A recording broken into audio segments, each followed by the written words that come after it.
blinds himself, doesn't realize it, and somehow Ian misses that shot. Not often do you see that happening, but gives Skirt a chance. Now only a one, but this teleport, big mistake. Don't think that's where he wanted to go, but nonetheless, let Skirt get that 1-on-3. Dealing with Unknown Color pushing through with his pincher maneuver in towards Market. It seems like Surge, he's wise to it. The rest of ECAP as well. More shock darts being used to give away the position. So much damage out of Surge, stepping up massively for this ECAP team on Pistol. It's a 4-on-1 now for Molu. He's on the site. What can he do? Great jump 3 shot there, but that's all. You have one player detained. I think it was Violet. I'm not too sure. I might be entirely wrong, but you are going to see a bunch of crossfire happening here as Fox and Jay are going to find 3 kills. Another flawless round by AGX. DKim is not letting it go down easy. This round now a 2 versus 1. We've seen DKim pull out these rounds in the 2v1 situation. Gonna rush him, is going to look for it, is going to find it in a 4-piece coming out. Oh my goodness. Does not really so bad for Tank. I think he has Nicholas' decision. What a shot at a firecracker. Quaker, excuse me, gets that shot. Now it's going to be Vet gone. Finds that shot on the Blix, and now it's going to be a 2v1. They find Kanuchi, they take him down. The 3K for Legend is absolutely picture perfect, and it will be Top Academy coming out on top. This could be absolutely everything. Gun out, needs to have it, and ships to the night. What is happening? Getting a 2 at the spray down's good. He finally turns for the 3rd, and he first secures it as well. That is absolutely amazing.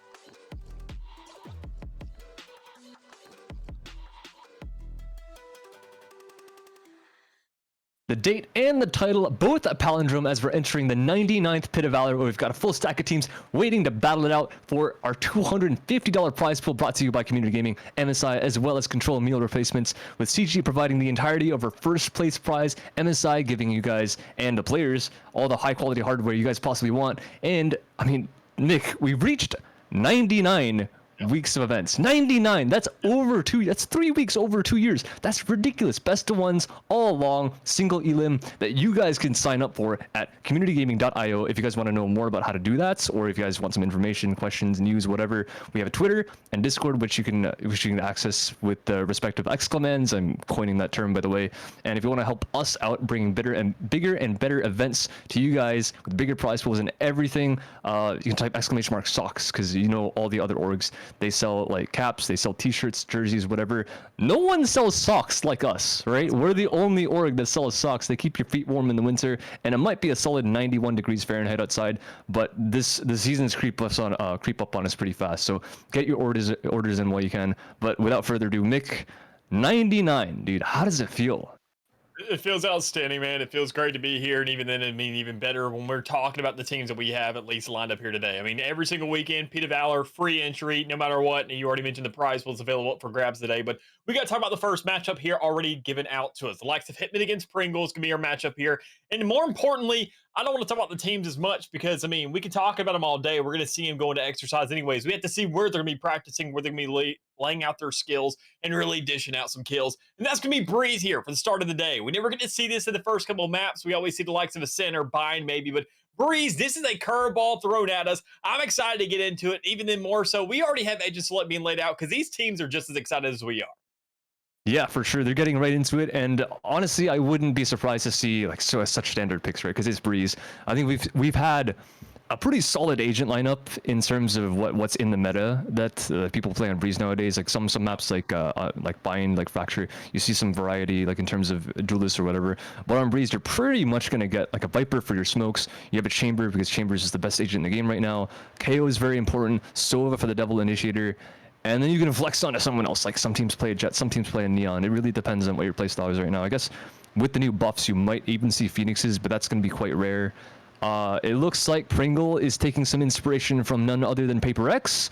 Unfortunately, they did lose the map, so I don't know if the Breach is that good of a pick. But I mean, if they can show us something with it, all power to them.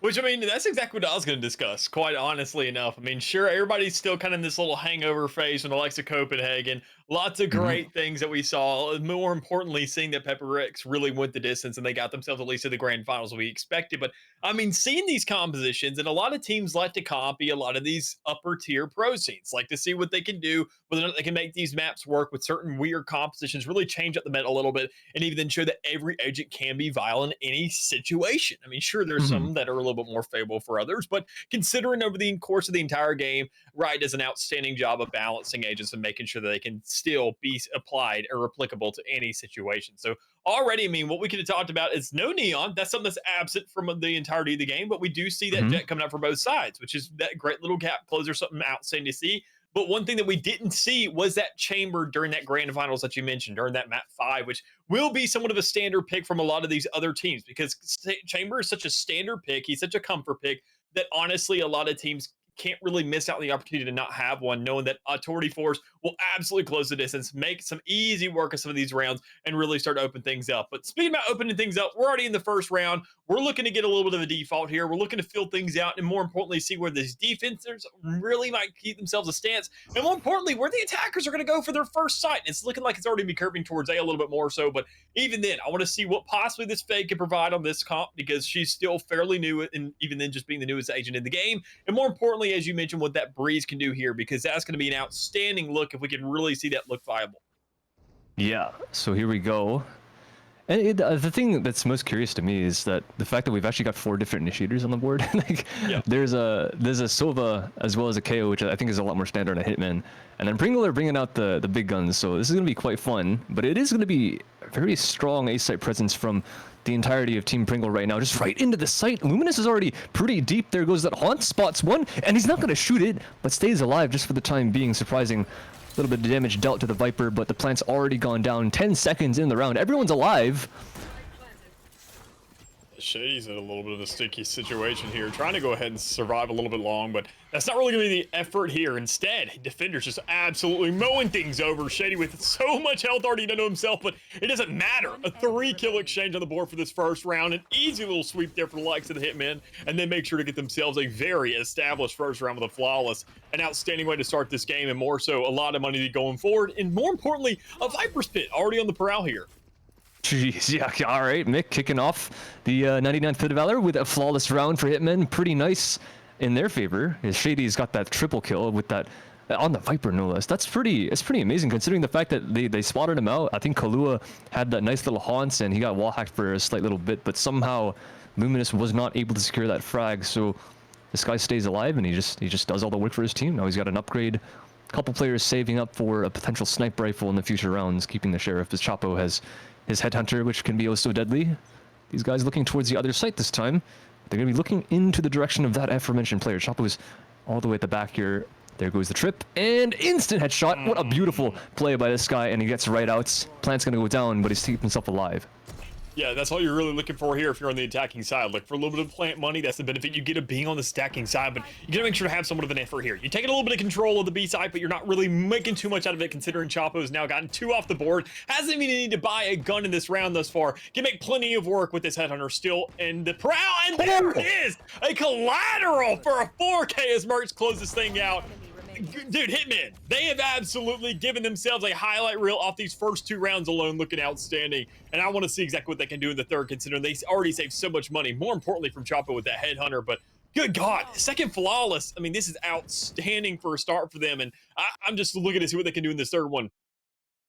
Yeah, man, that's I gotta be honest. It's a bit sad that Chapo didn't get the ace, but you would never expect it. You don't really expect him to get 2 different kills with a single bullet back there at the back site. So okay, yeah, fair enough. Murdix, you can have yours. All good, but this is quite an interesting 2 rounds. There's not a single kill had by Pringle, so I can't. There's not really anything to analyze. This is Hitman first round. They just managed to win the gunfight. Second round, they had the better guns.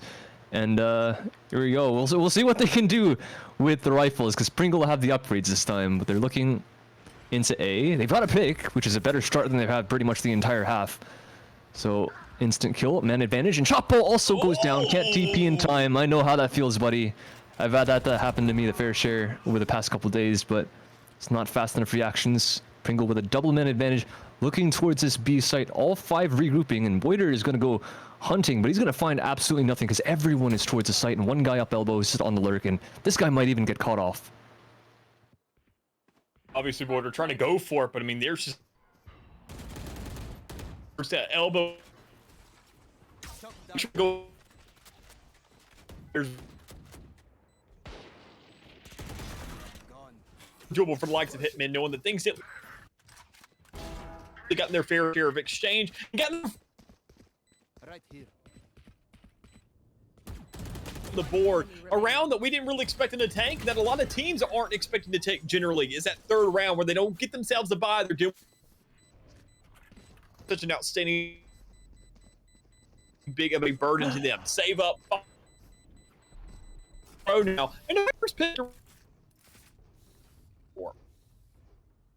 It really seems like Pringle cannot find a footing on this map so far. It might only have been 3 rounds, but it seems like mixed internet has also kind of taken the toll, just like Pringle's strats. But yeah, this is quite interesting. I don't know how much of that you guys could hear in the audience, but yeah, just here and there, just like the kills from Pringle. Big Boss with only 2, Mini right underneath him, but you can't really call it too much because no one else has really found his way on the scoreboard yet, which is kind of unfortunate. But you know what? Round of 64, we got a solid stack of teams playing in this tournament. Never know what can happen in the first round, but there is a spot from Luminous. He's gonna go up, and he's just gonna ignore it. He sees one, so he knows the B site has to be at least kind of weak if they take this 5-man. But he's being wall hacked right now. This is so precarious. Oh. Teammates are helping him out, and somehow he stays alive for the time being. But Boyder has the shots on target, gets 3. And just before that fadeaway, Kahlua finally takes him down, but that is more than enough that this guy did on the back of the site because the op's going to cut back in. Chime for that shot, and Kahlua with 5 HP needs to pull off a 1-on-2. Massive clutch for him if he manages to make it happen, but not quite. Getting flanked, Chapo, though, is the one to take that frag. Doesn't even need his teammate for the help, but just in case, Caponeza was there in the back. Yeah, another round on the board for the likes of Hitman to be expected, and knowing that you have a little bit more presence now. You're getting 4 in a row. You're looking pretty good and getting that momentum rolling here, and knowing that this is also on the defensive side. Pretty difficult retakes, I'd say, all things considered, but when you have that Sova, it's almost somewhat of a cornerstone that you can hold down these avenues, down these kills, which is exactly what even matter because Pringle has plenty.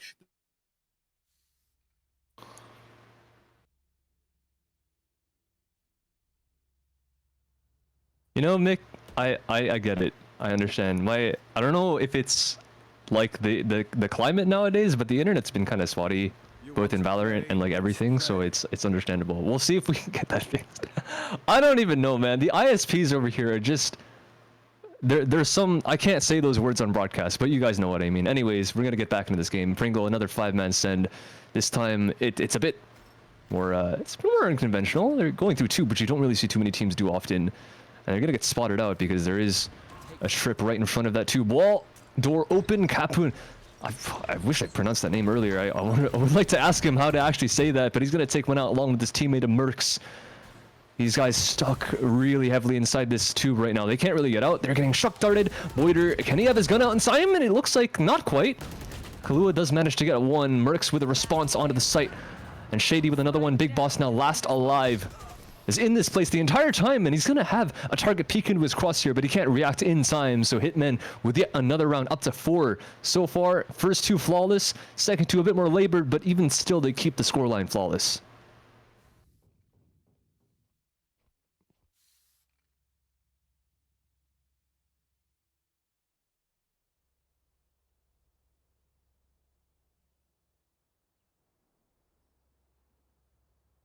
Game ones. This is what happens. We'll see if we can get Mick in. If not, we might have a substitute, but for the time being, it will be just me as Mick's internet does take a nosedive. Hopefully mine stays. Mine has been kind of weird ever since last week started, so hopefully, fingers crossed. You never know. But for the time being, it will be me taking you guys through this game as Pringle seem to take themselves through this B site. It's not working out though, even still. They really cannot find anything so far. Chapo with yet another frag. And Kahlua, he's the only one on the site. He's against a lot of different targets, and he still can't manage to land anything. Mercs killing his teammate all the way inside that mid position. There's really nothing that Pringle can really find. It's 5. If I'm correct, it is 5 rounds right now for Hitman. So quickly in this. No, it is 6. It's 6. We've reached 6-0. That is that's a scoreline and a half. Not like this hasn't happened before. But this is definitely a possibility when you're in a tournament of this size. No restrictions, anything goes. Well, in terms of rank. No external programs, of course, but definitely a very big differential between the abilities of both these teams. Hitman on the massive front foot. Pringle need to reconsider, but they're already getting flanked through spawn. Boyder's here. Viper's also present. And Luminous does have blades, but he needs this expectation. He does read this perfectly, but misses all the knives. How does that end up happening? Shady with a second kill, and Boyder follows up on that one as well. Trades immediately by Kahlua, but he needs to do absolutely everything, and he's getting flanked. Shady did not want to give his life up, and he didn't need to. Merc's taking him from behind, straight through the wall, and they're having fun. You can tell Hitmen are just having the time of their lives. Well, at least safe to say that, I mean, I don't know, obviously, with everything going on right now, I mean, looks like Pringle, I mean, it looks like they can't get themselves into the game. That's quite simply really what it comes down to. 3 people are 0-7, Mick. Yeah, it's definitely a rough little awakening. I mean, even then it's round 1, so we can't expect the world out of these squads, but considering that Hitmen, they're getting themselves the start of a lifetime right here. This is outstanding for them. I mean, they're getting themselves so much momentum here. They get themselves a nice little warm-up game still, not only just in a ranked alone, but in a 5v5 situation. This is going to be a great way for them to open up, and knowing that they're getting the momentum, they're getting themselves the frags, and they're doing it on the defense, more importantly. They're getting themselves such a large start that when it comes around to bring that aggression, they're going to look outstanding, knowing that they can just bring that pace of game once more and set the tone. Oh, and even still with that, Chapo with another frag. Mercs takes out the blades, because why not at this point? Just go off with them. Up traps, and okay, well, sometimes you land some, you miss some. I guess in that case, he misses quite a few. 8 bullets left, so he needs to go for this reload on the Odin. Takes a little bit, and that might be the end of them, because now it's a 1-on-2. Biggest chance in a while that Pringle has had to win a round, and they finally take it. Big Boss with the triple kill to secure the first attacking round. I mean, looking at everything already getting on the board and looking at Pringle getting themselves a start, this is all they need is to get themselves on the board. Show that they are beatable, show that Hitman Valor are not these immortal gods up on a pedestal, meaning that they can't be touched. So they still have themselves some of a chance, a little bit of a shining light. More importantly, to show they can get themselves at least 3. I think that would be a nice little median to meet at, show they can find themselves a little bit of a presence on the board, knowing they can get themselves another half to back things up. If their defensive side is just equally as impressive. But all things considered, getting this first here, it's fairly late right now. You still have 2 ultimates to work with. The Rolling Thunder, more importantly, which could give yourself free entry to site, but you just got to find where these players are really crouching around. And when Chapo's already hanging out at double doors and gets a free little rendezvous right there, it makes the game very, very difficult, knowing that everybody that's stationed out, you're seeing too much be dumped down to where Pringle doesn't even get the time of day to really pop what they need.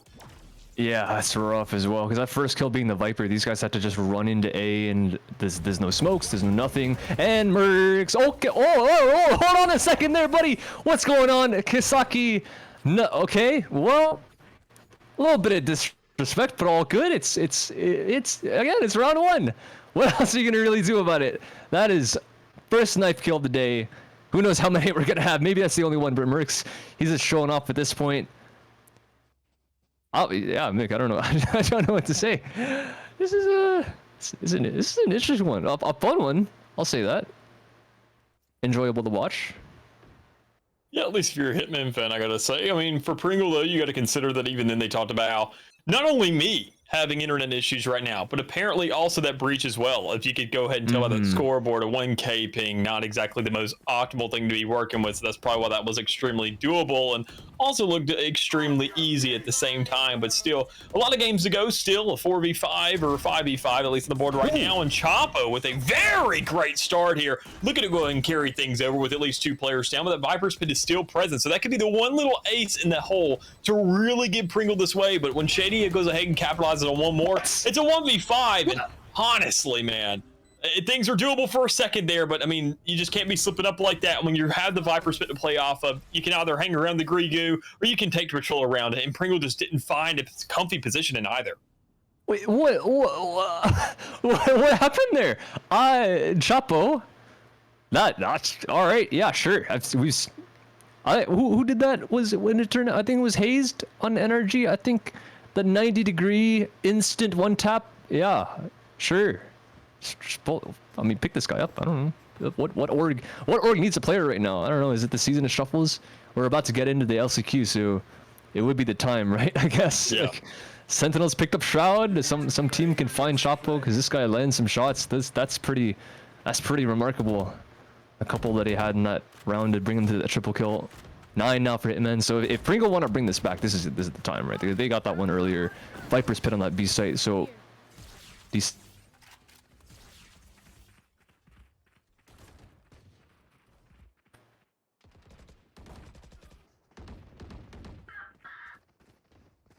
Greetings to a couple players. Mercs and Shady with 2. Another headshot. And Big Boss, though, he's found a Kalat. All right. Replicating Chapo's success, but how much can the Sheriffs really do? Because that was a tour de force versus a couple. And Mercs is still wanting this fight. He's going to go forward, and only one body shot is all that's needed to take out Luminous. Dropping back. And he gets one. Mano a mano. Even game. Boyder. He's up in Hall. Is he looking to drop, though? That's the question. He's walked past the shoot. So it looks like that's a resounding no. He's going to go all the way around. I'm not sure if Luminous is really reading this. He's looking everywhere right now. Checking the very disciplined angles in the dash. Finally expended. And the Sova doesn't know. The Sova doesn't know. Boyder has absolutely no idea where this play is going. He can't even hear the plant coming down until he reaches that B site either. So he's going to keep lurking on this. He has no clue. And now finally close enough, he hears that the spike is not here. Has to rotate all the way back towards this A site, but he's going the long way around, away from the Jets position. Up on stairs sits this last attacking member of Pringle with the Blade Storm, no less. I mean, he's probably not going to pop it. But let's see what this guy's got in store.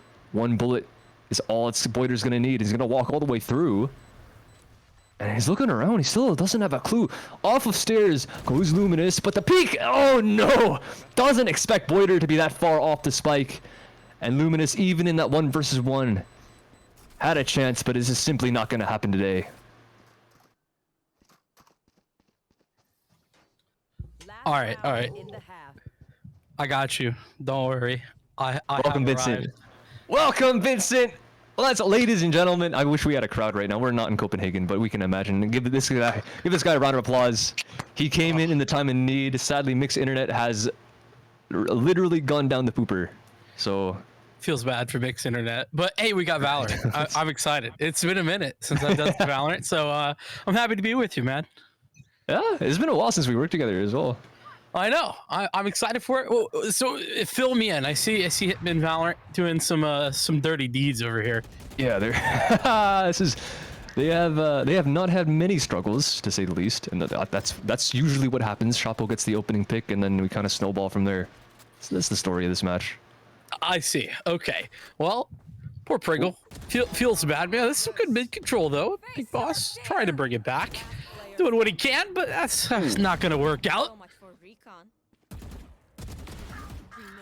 Hello. Wait a minute. Hold on. This has happened before, but that flash is kind of good. But the shot's going a bit wide. Capuzera ends up recovering, and Pringle. If I could say this, you know what? Well, I'm just gonna say it, whatever. Pringle are getting eaten up right now. This is looking rough. You in there? No. Yeah, I mean, you're not wrong. Definitely not wrong, to be fair. But but by the way, I do have a question. So, where are the Pringle fans at? Like what can they latch on to here? Who's been giving them some hopium? I mean, there's a couple of players. Obviously, there's only 3 guys on the board with the kill. Oh my god, that's so sad to say. Big Boss has been landing some pretty good shots. I mean, he had a collat a couple rounds ago with the Tour de Force. So, got something there. Kahlua with that nice double kill and trying to entry onto that B site. It's difficult to really point out anyone to say that, this guy's going to be the linchpin.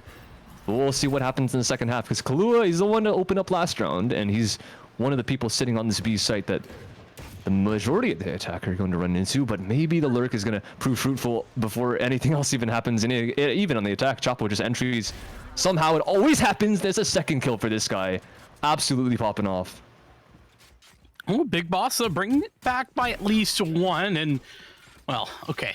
I was saying maybe there's a chance, but Kisaki going down, it's down into that 2 versus 4, and Chapo is literally so deep. He's where you buy guns. This is crazy. He's being flanked too. Oh, hello. I think Capuzetta might have flashed himself, but you know what? It doesn't even matter. These guys don't need to see their targets to get the kills, and that's a triple for the KO. And quick game. Yeah, round of 64. This stuff happens. Nice job by Chapo to just absolutely take this game by the reins. Giving it their best shot. We'll just, you know. Yeah. Hit me with your best shot. No, I'm not gonna do that. Copyright. Oh no, I've done it. That's it. You've exposed us. Yeah. Oh no. Literally. Speaking of oh no, I don't know if you noticed that the ping of one of the players on Pringle was unfortunately reaching the year that we're at right now, but Luminous with a nice entry. All right. Yeah, that's a pretty large number. Okay, what is happening? What? Oh, they're supposed to be losing this round according to the math done on the scoreboard, based on the money that we have in this round. But Luminous with a double entry already, and the Viper making the noise. I think he's being heard on the water. Can Big Boss find a kill? There's a shotgun on the site. Don't expect that now, do you, Shady? Chapo, how much can he find? Calling onto him and Sova. Boyder's got one, and Chapo has second headshots. Still doable, and it's a bit risky that he peeks on with no smokes. What is that transfer? Kalua gets to lead it from the round, and now Boyder with another one, and it's turned all back on Kisaki once more. A poor guy with pretty much as much ping as we've had years past the common era. Goodness gracious! I'm gonna blow your mind. I'm gonna blow your mind. Okay. What is it? What is it? That is the Boy Wonder, as in Robin. You know what? The name. I saw that last week and I just forgot about it. That's brilliant. I love that name. So what I'm saying is Chapo and the Boy Wonder 2v5 or 2v4, whatever it was. What better storyline could you possibly write? He's literally mini Superman. Basically. I do wonder what Kisaki's plan here is. Because it's like Kisaki, this is not a save situation. He's got 800 ping right now. Oh, he does? This is the guy. Oh no, I'm so sorry. I mean, you know what? I rescind my comment. That was I didn't realize. I mean, Vincent, you're right? They try their best. Oh, hello. Even in real life, I'm like 5'4", but I guess that's thanks, Pay, for making me feel better about myself. It's been a day. This has been eventful. Yeah, it's been fun, but 13-1 first game. It's happened. I think last week we had something like this. It was like a 13-0 first game. So, just they're just having fun. Hitman, congratulations to Hitman for winning our first matchup. It is the round of 64. We will be in. Obviously, we'll cut the teams in half already. Some of the teams probably have similar games like this. Some of them might still be fighting a good fight in the first round. Who knows? But for the time being, Vincent, I mean, anything? I don't really know what to say about that map, man. All I could say is that apparently Mick and Kisaki have the same internet. That's all. Because they were both struggling. That's the problem. Maybe sometime soon their internet will be back. Fingers crossed, dude. Oh my goodness. But yeah, I guess for the time being, thank you to community for sponsoring this tournament. So Hitman or it's still in the running. Like maybe Pringle are kind of out of it for this week. They can sign up for next week's tournament. It's already open. You guys can go to the community's website and sign up already. But Hitman on for the running for the $250 prize pool, 200 first place, and that's all thanks to Community Gaming for multiplying our prize pool by 5. So these guys absolutely amazing. If you want to check them out, go to the website, same website you go to sign up for the next GLG on Wednesday. Or anything else the community might end up posting, because they do some Fall Guys stuff every once in a while and some Rocket League, so it's pretty cool. But if you want some more information, again, like we've said before, Discord, Twitter, ! both, and the Country Club lets you insta-lock your membership. I mean, okay, different terminology. The insta-lock gets you into the actual Country Club up sky high, the 22nd floor of Rochester's building. So over there, that's much more expensive than the membership that gets you free entry into basically every single GLG tournament. You get instant priority, and it's literally less than like a coffee at Starbucks for your entire team. So super value. You get guaranteed entry every single week, and it's $10 a month. So all good. $2 a player. I wasn't lying when it said it's cheaper than a Starbucks. But we'll be back. We'll see what happens after this break. Hopefully we can get some tech issues resolved. But for the time being, thank you guys for watching. Vincent, thank you for stepping in. It's been an absolute blast to cast those 2 minutes of 5 rounds with you. Of course, of course. We'll see you guys after this quick break.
Welcome back to Pit of Valor 99. I took Mick's spot, unfortunately, but I'm excited to be here with Anton. How you doing, man? I'm all right. This is it's been a quick day so far, yeah. Because I mean, usually we start at like 5:30. We're a little bit late because of technical issues. But that first game that put us back on track. We are back on schedule. It was easily like 13-1. So it was a swift first one. We're going to win our next game. This should be a bit more of a contest. I mean, we got two teams. I think it's a Last Resistance Order (LR) going up against their opponents, RK Black, which just so happens to be. Apparently, what was it? Pays like what was it? I don't remember. Mail service, was that what mail it was? Service for her? Yeah, her school, her mail service. I guess we'll see how good mailmen are at playing this game. You never know. They could be absolute gods. Like you could have, like maybe some that like CS team of like 80-year-old grandmas that happen to play in tournaments every once in a while. I remember that article. Yeah, that's what I'm thinking of. I do remember. That's a thing. Listen. All I'm saying is that the mailroom at my college, it has a bunch of gamers, so seems reasonable to me. Yeah, I mean, speaking of mailroom and speaking of colleges, I'm not saying that the lounge is a mailroom or anything, but if you want a place where you can actually gather around and actually play games with your friends in person and not online, Yeah, sometimes touching grass is nice, right? Yeah, I'm pretty sure they've got like grass, like posters, like Gompers has on our back wall, scattered around. Who knows? They've at least got natural food there. They've got amazing food up in Rochester.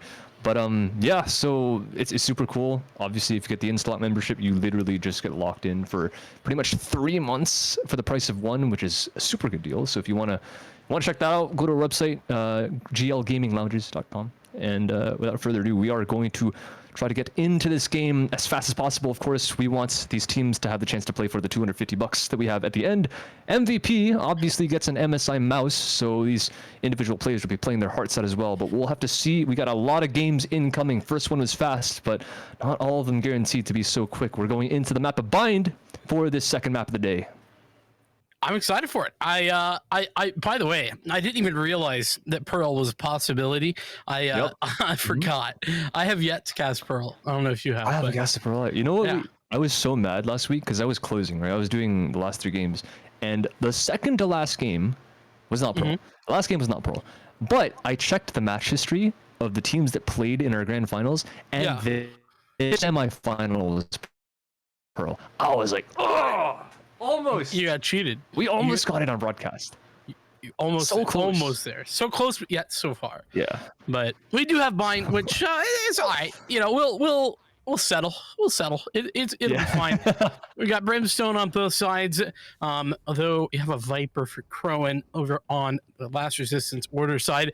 RK Black have gone with something a little bit different than that.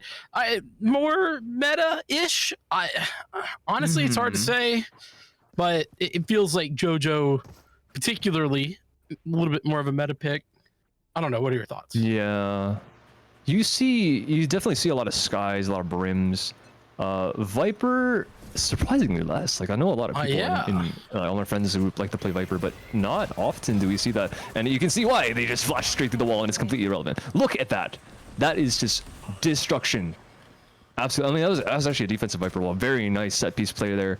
Up that long B, and now it's just Robbits. Oh gosh, what a name we have here. This guy Robbits, last alive in 1-4. Spike's gonna get planted. He's got a frenzy. It's technically doable. Hasn't taken a point of damage this round, and everyone is coming on his flank. Hey, listen, put some respect on the name. That's Robbits Body Pillow. All right. Okay, yeah, you can say it. I'll give it to you. Yeah, 1v4, not ideal. And, ooh, there's that first engagement going for Robbit. Gonna take the second one, but the spray not so effective the second time out. Stagger going to get that kill and defuse coming easily. Last Resistance Order with that early set play over towards long, doing a great bit of work and finding the early advantage. They close it out, and we head into round number 2. Not a terrible start. At least 2 kills for Robbits. He's building up that ultimate, but. Definitely that set piece out B long was just ended the round right there. That was it. You got a big flash double kill through that Viper wall. Crowan proving very nice. And I like how I mentioned that Viper wasn't really picked. I guess maybe you don't expect that kind of thing, right? Because you usually see Viper walls outside of it. Like this Showers wall is very, very common. You have to walk through that wall a couple times to get all the way on the site. Right. But don't really see it long being there. There's that very unexpected pop flash, and they sit back this round. And just play it safe, as there is a pretty heavy default on RK Black. 2 people looking down that short A, resetting back towards this B once they secure a couple of orbs. But this is going to be a tough round since most of them have just pistols. You're talking about things that aren't so often seen. This is something we see quite often, is fighting over this long control. Prowler coming out just to try to find some information. Nothing really to be seen in this case. Okay, Black doing what they can with the limited weaponry that is at their disposal. And they've taken over some hookah control. That's where the spike is currently, but that's rotating away. And Anton, I'm thinking we're going to be seeing this late A take. We got about 40 seconds on the clock, and seeming like that's more and more likely as everyone walks over that direction. Yeah, it is the weaker side in terms of players, but there's so much stuff here, right? Because the Chamber's walking down. He's I mean, this nade to save one. Shower. Yeah, this is hell. This short play is going to be hellish because there's a trademark here as well. They're going to get slowed. Nade to delay a little bit, and they're going to walk forward. And right after they get past this Viper smoke, they're going to be stalled inside the short position with 20 seconds remaining. That is an absolute meat grinder for Alu and Henry. Any kills? Hell, any kills to be had. AimLab's got one, but he wants to pick up the rifle, and Henry has just fast enough reactions. Quick draw on that pistol. Yeah, did you know that AimLab is free? It is. It is. I learned that. Thanks, Chamber. Yeah. I mean, I honestly, He did land a shot. great name there. It's like a small jab at everyone you kill. It's like, by the way, AimLab is free. That's true. You could be better if you tried harder. It seems that was a fast one. This is true. This is true. I recommend practice. I know some people don't really like the concept of aim training. I think it helps. What? Like, Who's like not a Silver. fan? Come on. I know some coaches that are like, nah, just play the game, man. I'm like, yeah, I think if you isolate your issues, you can improve pretty fast. But I mean, I'm not a pro, so who knows? Neither am I. You know who is a pro? Apparently Roberts, who found that opening pick, and it's a second one to add to the repertoire. Kisara and Jojo both finding some success, and it seems like everybody's getting involved for this first gun round. Arcade Black looking pretty darn good. It's 1 versus 5, though some of these health bars are pretty darn low. We'll have to see how things go. Crowan doesn't have a rifle, just working with the SMG. But any sort of damage into this one is going to be better than nothing. Yeah, flawless would not be the best situation to leave Arcade Black in for LRO. And they know where he is. All right, here we go. How many kills? Owens is playing very, very safe. And the pre-fire is going to get him to back off. He might have had the chance to give his own life away. Yeah, jump through. It gets one. All right, fair enough. 5 HP. He's going to go down. Don't want to save that Spectre over the next round, but rifles, I guess, is what it takes for Arcade Black to take one.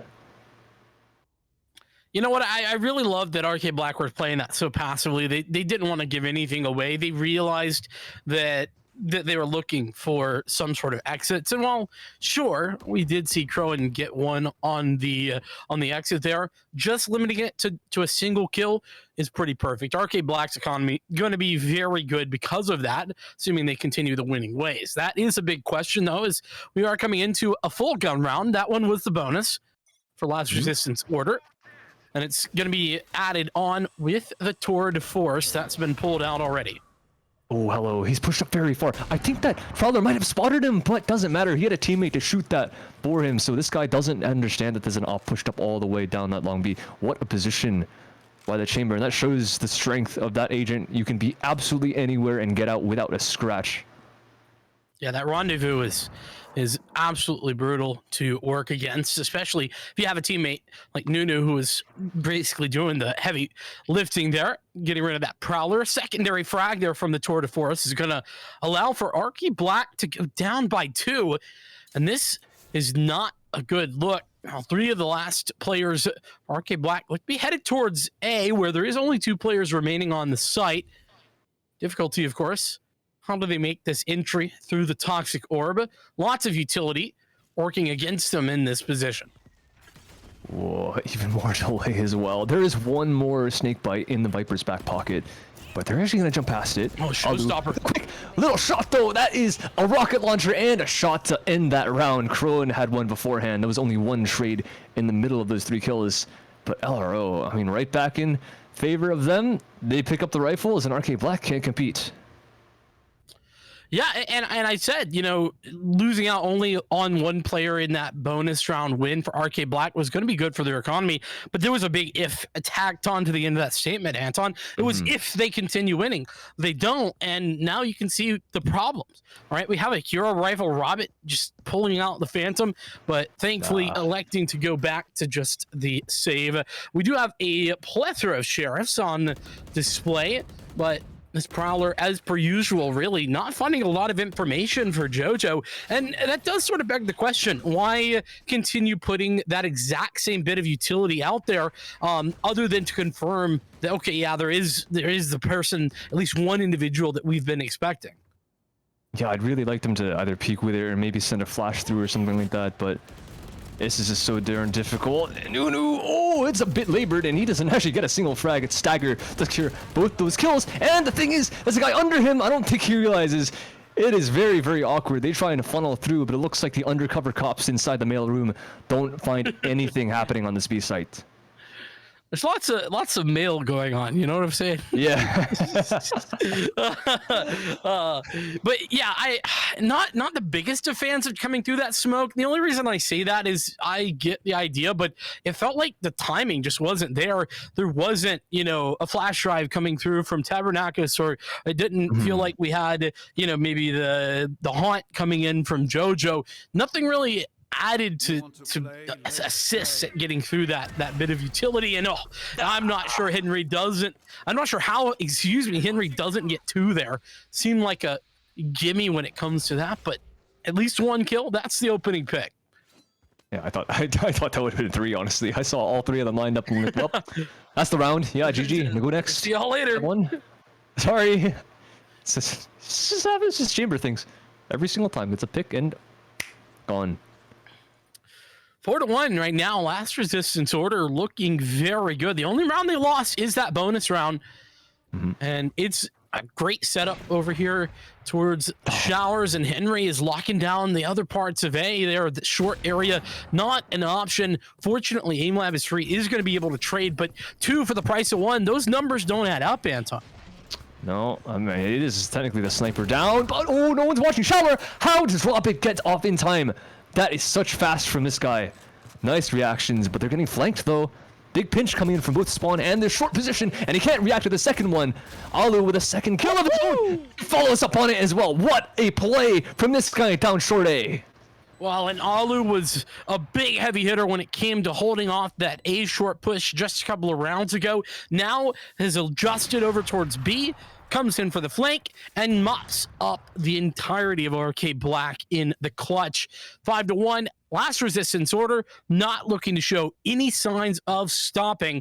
Beyond that, that was a gun round, if I'm not mistaken. I mean, we saw RK Black. They were down early, but they made the adjustments. AimLab is free with a nice kill to get them back into the round, and Alu shuts it down. Jeez, man.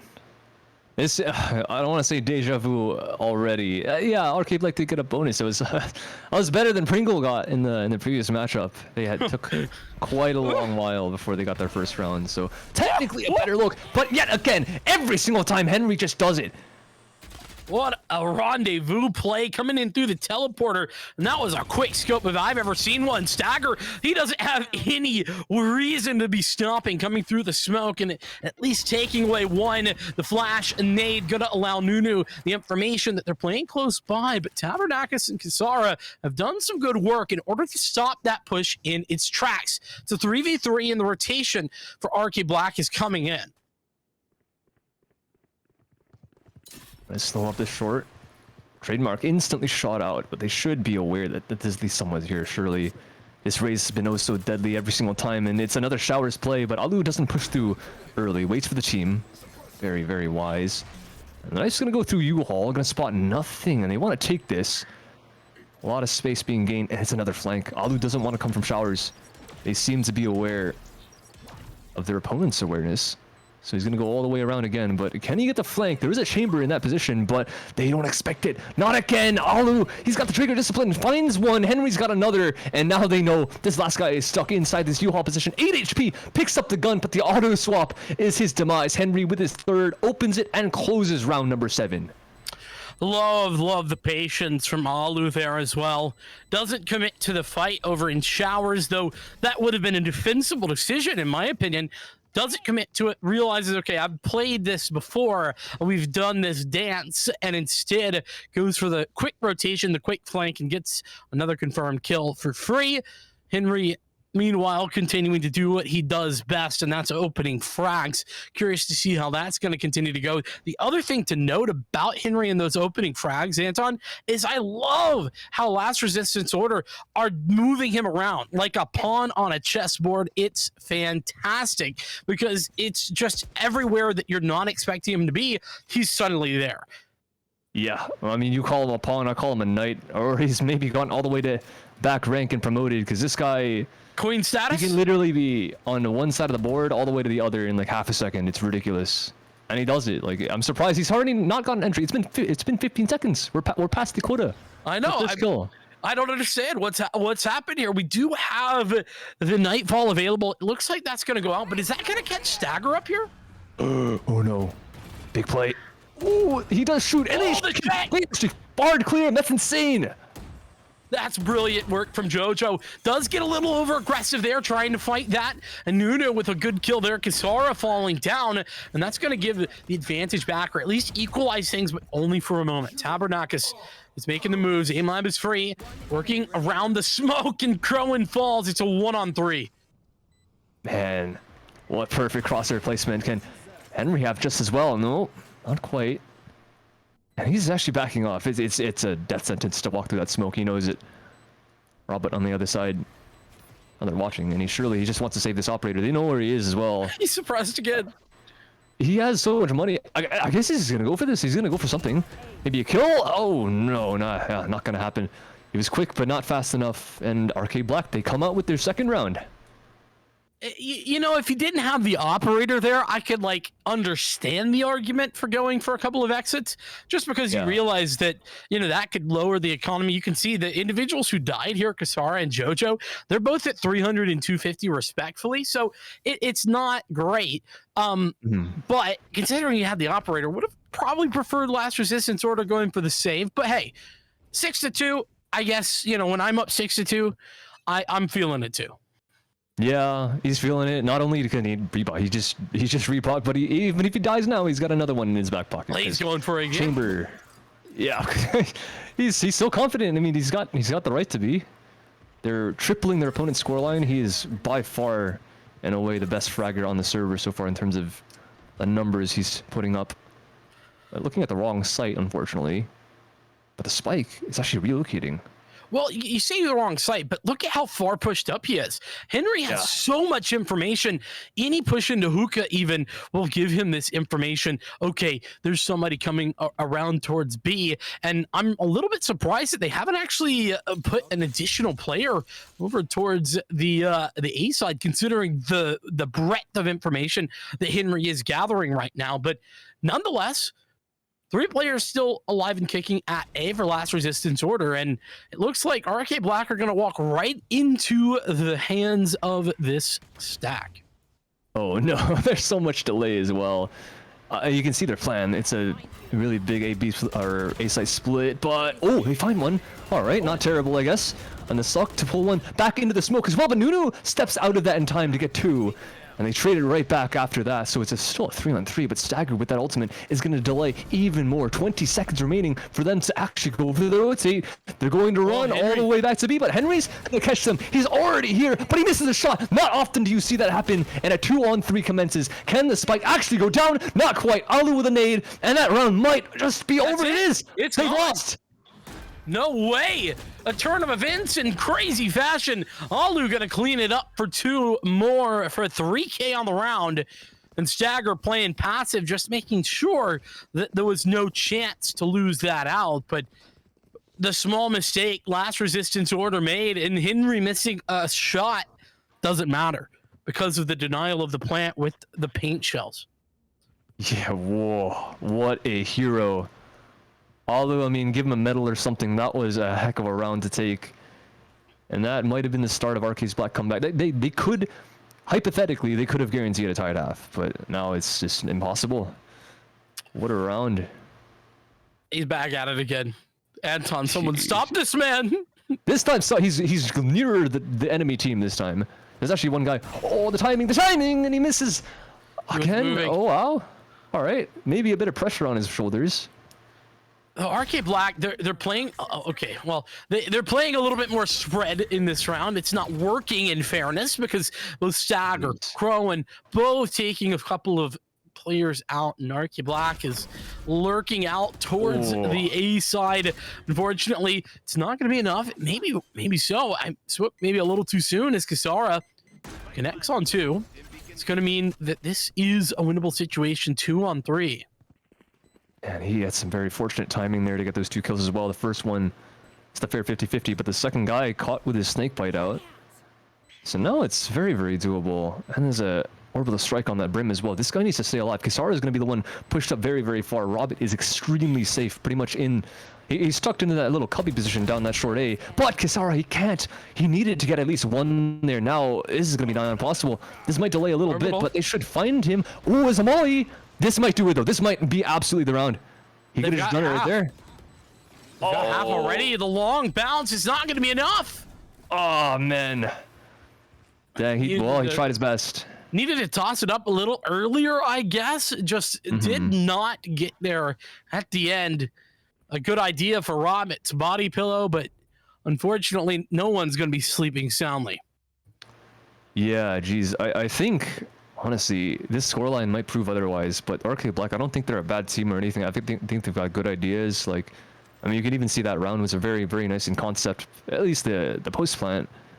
But they're getting, like, hard aim diffed. Like, you just look at the scoreboard. Alu is at 13-4. Henry is at 11-6. And he's so quick on those entry kills as well. The Chamber just pretty much jump peeking every single corner. Where is he this round? He's long B again. Not pushing up. Playing a bit more passive, but he's still got the angle. And the Viper's there with him. Oh, he's guarding for the Viper to get the orb. That's what's happening. Now they've got the Viper spit on the defense as well. They've tried to stop him, Henry. They've tried to go over there at long. It's just not been effective. And maybe we're going to try it once again here. Remember, we were seeing that Prowler interaction early through the smoke.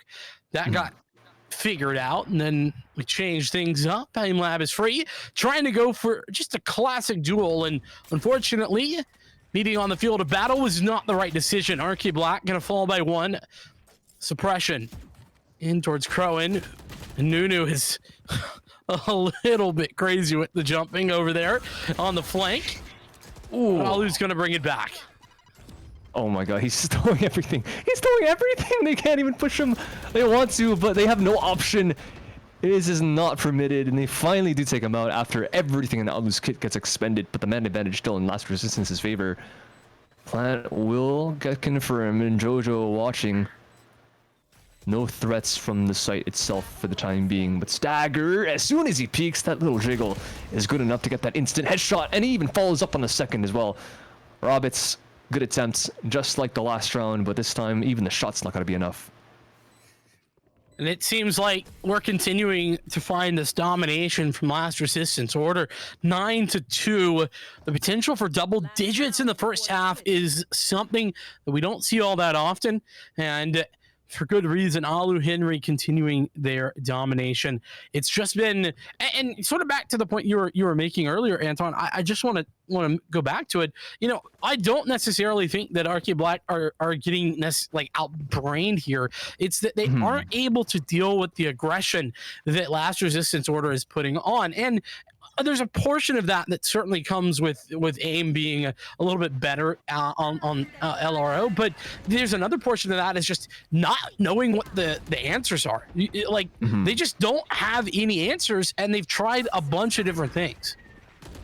I mean, there is something to be said for the Suka push, right? Because they've got some util they can throw in. There goes the Haunts. It gets shot out, but Alu and Nunu, they both win their 50-50s, and Jojo is the only one to trade back, but there's even more duels, more fights, and Tabernakis straight through the box removes Nunu from the round. Finally, there might be another opportunity, and it does even extend past that as well. They're going to get the spike planted. It's going to be quite safe, actually. Available for a defuse through the tube, but they keep more than their opponents alive for the first time in quite a while. Don't count LRO out. They still have the chamber. We know what this guy can do. Henry can put some numbers on the board, but they're going to wait for the smokes, wait for everything, and Stagger. He doesn't get him out before that knife hits him, unfortunately. But he does get a shot on Aim Lab with a quick response. But Henry now in a 1-on-2. We know he gets those entries very well, but how much can he find on the retake? No op. Going for the Vandal. He needs to peek very precisely, but it's not going to happen. Little too far, sidestep too far into the enemy's line of sight, and Jojo gets that trade, and it's only one left alive, but they have done it. They've made the scoreline happen. It is 9-3 in favor of LRO, but you know what that means, Vincent. I do indeed, yeah. I mean, the potential here, 9-3 curse, as we like to say, but I mean, the reality is that RK Black, they were fortunate to pick that round up. I mean, we saw Tabernakis was able to find the kill in hookah, but that was through a spam. And hey, fair enough, right? A kill is a kill, not knocking it, but it was certainly a little bit fortunate to take that victory. And they had to use both the Nightfall and the Null Command to get onto the site in the first place. When with a couple crucial wins, Crowan especially normally probably would have gotten 1 or 2 there. So it felt like a lot of things had to go right for Arcade Black to get in there. That being said, they are now on the defense. I don't know how you feel, but the defense, especially when a pistol round, things can get a little bit easier and snowball a bit. Yeah, that's exactly why the 9-3 is a thing, right? Because pistol rounds are so important in this game of Valorant. I mean, important in both titles they appear in, but this one, considering the fact that there's straight up less rounds, then it's I mean, can you call it a predecessor? I don't know, but its counterpart a lot. Oh, hello, Brim. How's it going? Good morning, Father. Oh, I would like to see the Chamber pop out. I think that's honestly the linchpin, because like Chamber, yeah, he's good on like every map, but I think Bind is like the one map, because he can be on both sites at once, right? And I think he's actually going for that TP. Yeah, he's got a TP inside the pocket, inside a B, and also inside a U-Haul, so he could be on literally both sites at any given time. So this guy has to find some impact. Aim Lab is free. I mean, live up to your name, man. Find some of those shots and win some 50-50s, and I think it's definitely going to be possible, but a lot of attention being paid towards that B. Spike is going to be walking up that long position as well, where with one single lurk, the Viper is alone towards A. So smokes, the only smokes for Last Resistance is going to be the Brim. We did see that early haunt going out for Arcade Black over at the A side. He got no information, so there is at least an idea that this B hit could be coming in. Crowan, though, that's going to be a problem. Finding that first kill, it's going to keep a couple of players over here. And oh, what a shot from Alu. That's brilliant. Aim Lab is free, coming in with the rendezvous in order to try and add sustain, but Alu reading him like a book, and he goes down, forced out by the paint shells and into the waiting, not so loving arms of the Rays. Back towards A they go. Even though they've got so many frags towards that B site, doesn't matter. They play it safe. They go back towards the other sites, and they see some duels, some chances, and now even more chances by Kisara. 2 headshots. Can Tabernakis follow up? 1 on 3 for this guy. Both players at the front of the site. He needs to work his way around. Doesn't understand what the second one is. He only saw one. He only saw the flash come out from the sky. So he has to go and clear. But Nunu, he's rapping. He's rapping. Absolute disrespect from this guy, leaving his Rays alone towards that short. He knows that Tabernakis can't go that fast. He has to clear absolutely everything, so it gives him so much time to go all the way around a shower, and Alu is just going to hold that angle, doesn't even care. Taber doesn't turn back towards that short position after he thinks he's cleared it, and that is a 10-3 scoreline for LRO. Just a perfectly played round right there. I mean, Last Resistance order, number one, having Crowan playing over towards A, putting down utility and just showing some presence is so strong because it keeps 2 or 3 players there in that area. But beyond that, reading the rendezvous and finding not only the initial entry kill, which was brilliant, by the way, but finding that secondary frag onto Aim Lab was just so smart. Last Resistance order playing like they just cannot make a bad move. I mean, bad moves, schmad moves, whatever their move is. Into B site, it's 5 men. They're just sending it. They don't care. Why can any pistol stop us, they say, and it seems like they can't. Not quite. Tabernakis gets a single kill. Giving him the right click. Yeah, I mean, he plays Valorant at its peak. That is it. That's the gameplay. Yeah, pretty much. Anything would be good here. Ooh, should have been a free kill. He's got the second. That's a great follow-up. Nunu is gonna at least bail everyone out, and Henry takes the other 3.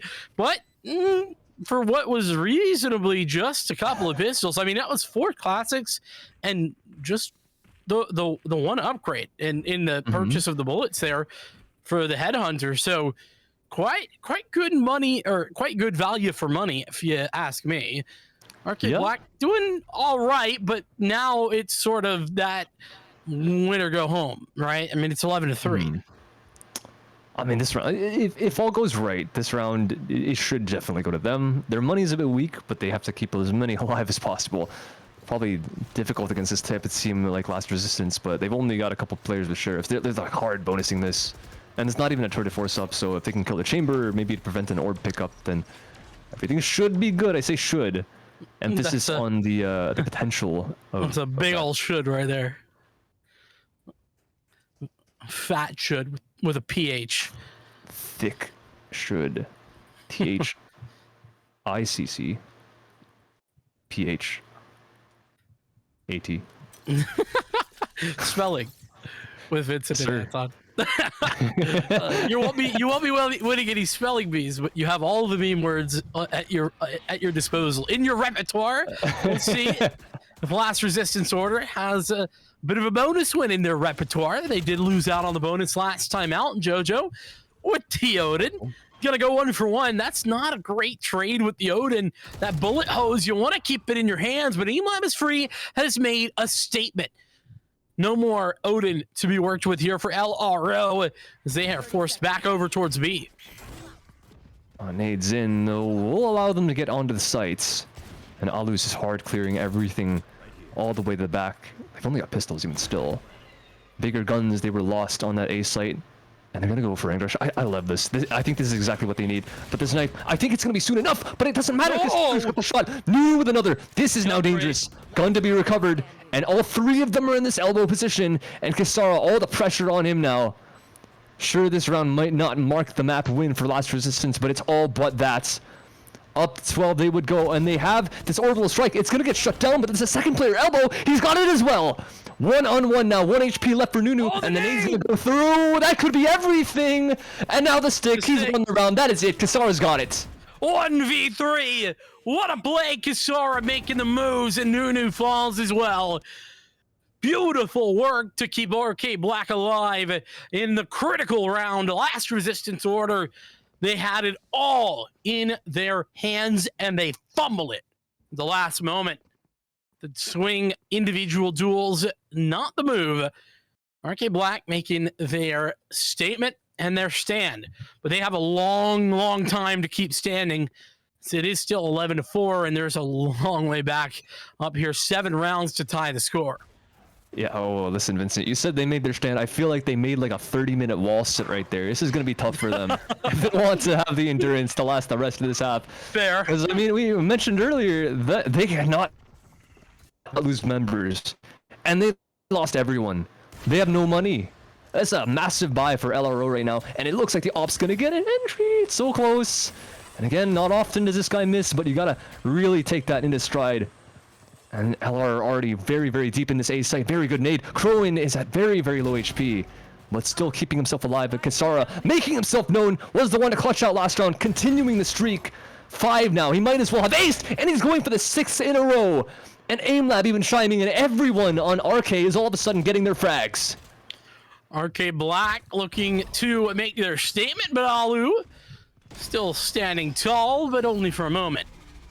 And there's going to be some damage done. 3 players remaining alive for RK Black. So their economy doing well, but not perfect.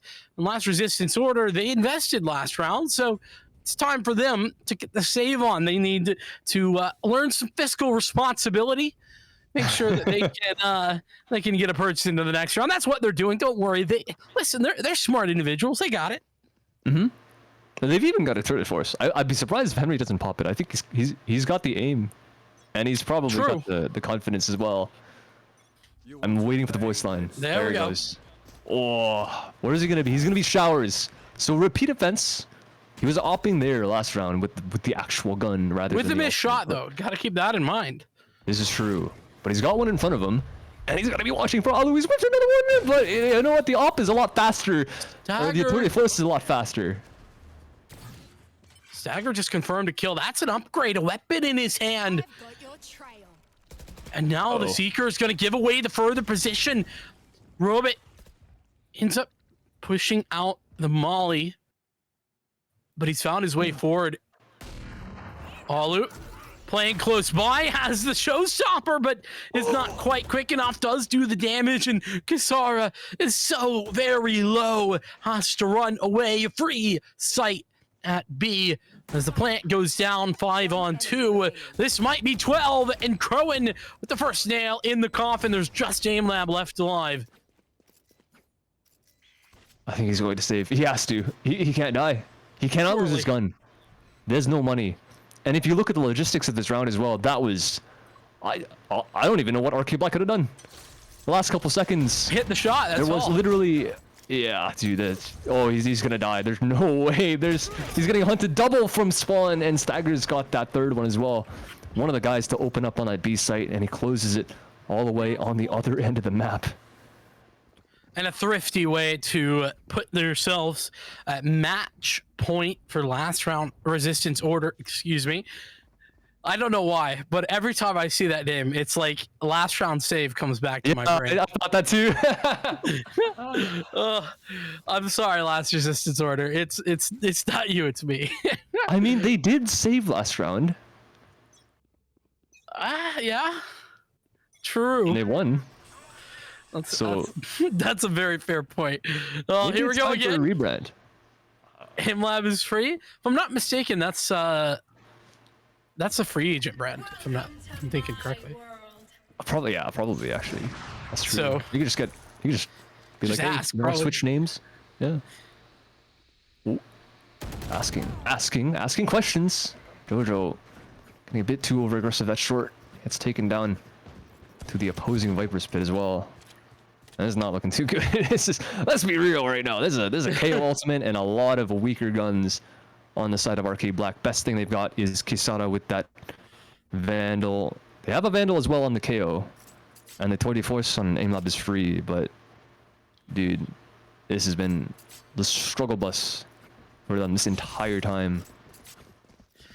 Yeah, it's not been great. At least RK Black making a stand with Kisara, doing some very nice 1v3 clutching, but to be fair, this round not over yet. It is a 5 versus 4 though. That 0 point going to make a very, very nice amount of information known to the defense of RK Black, and Kisara has taken out Crowan, so there's no more Viper's Pit over there at A.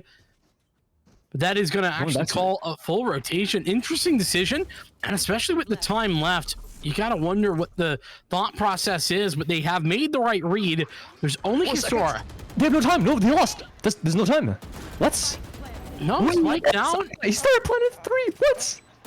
Somehow, some way, Stagger gets the timing right enough to get the plant, though does pay with it for his life. Henry coming around the corner, coming back to life at the right moment. It's time to die. Nunu following up with 2. It's down to Kisara, 1-on-2 again. Is it possible? I think it's possible. He's gonna find this angle. Oh no! That turn, you thought there was a chance that he hard clears that corner. There is an opportunity for that 1 versus 4 clutch, but I guess this is not to be. Their name might be LRO, but this is certainly not their last resistance. No, they are going to be continuing on to make their last resistance known in another matchup. But RK Black, listen, a valiant effort, but just not their day. They, there was a couple of points I feel like that I noticed going through that. Number one, not being able to deal with the aggression coming from the defense when they were on the attacker side. RK Black just had no answers. I mean, if you get to that situation, you have to have like, plan A, plan B, plan C, and even plan M maybe. As like you got to have a couple of other attempts or plans to get out of that and deal with the likes of Henry popping off on the opposing side when they're getting aggressive. That just wasn't there. And then of course when we flip things over, you can't be losing against the pistols like that, man. Mm-hmm. Yeah, when that kind of thing happens, it's like, you win some, you lose some, but when you have those kinds of eco rounds, you really have to just take advantage of them. Don't want to be peeking through smokes. Don't want to be losing your lives to really close range sheriff shots that are difficult to hit. So, I mean, props to Shagger for landing that kind of thing. But yeah, you really can't be giving those kinds of rounds up. And you even look at the scoreboard, you can see exactly what happened. Like it's 20 and 10 for the top 2 players in LR. and Kisada following up with 17, and then 3 green players right underneath that. It is a big differential between how much they can handle their aggressive plays, but yeah. Anyways, congratulations to LRO. I don't think they struggled at all. They were definitely straight up as a cohesive whole, very much the better team. Very nicely done. Yeah, I mean, particularly Henry and Alu doing so much individual work.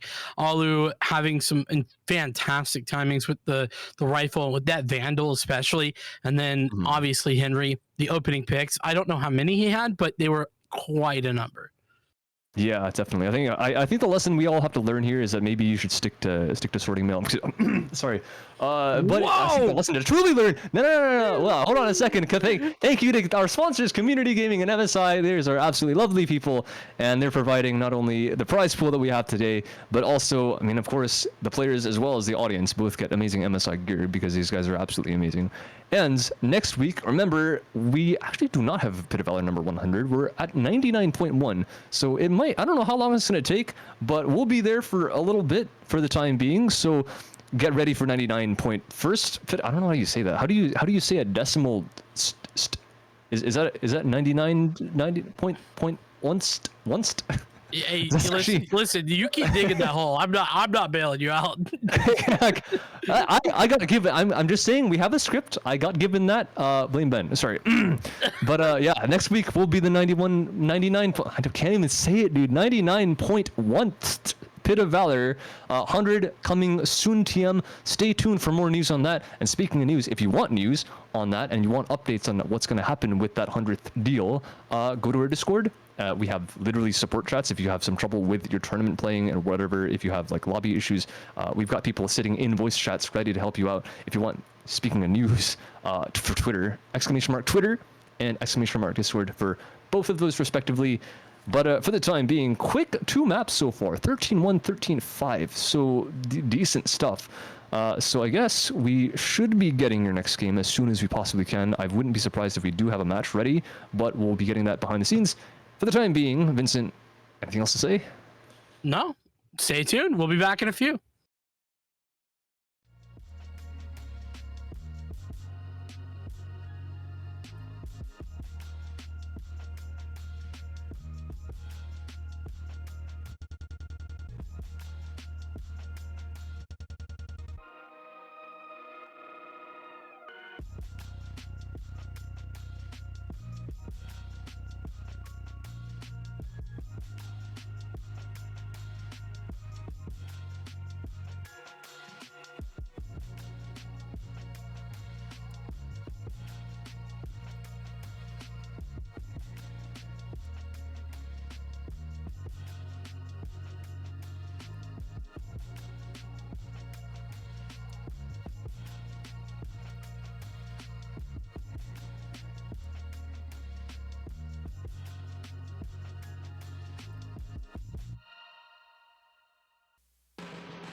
Well, game 1 and game 2 were just a little bit of a stop. Maybe we're going to see something a little bit more competitive as we get into game number 3. Anton, Vincent, once again returning, and I think this is going to be a good one. We got Berserkers Black going up against Head Clickers, and here's one thing I do know, Anton.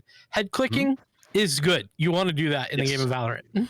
Definitely, we are a first-person shooter. That is the goal of the game, is to win. And something that really helps you win is when you click on the opponent. Is when you mouse over with your cursor, and the crosshair just happens to overlap with the opponent's head, and then you click the left mouse button or whatever other fire key that you use on your keyboard. Usually, most people have it on their mouse. Some people I know have it on the keyboard if they want some more precision with their either right or left hand, depending on what you. But yeah, anyways, we're gonna get into this map as soon as you possibly can. But before that, we want to thank obviously the people that make this all happen, like Community Gaming, absolutely amazing.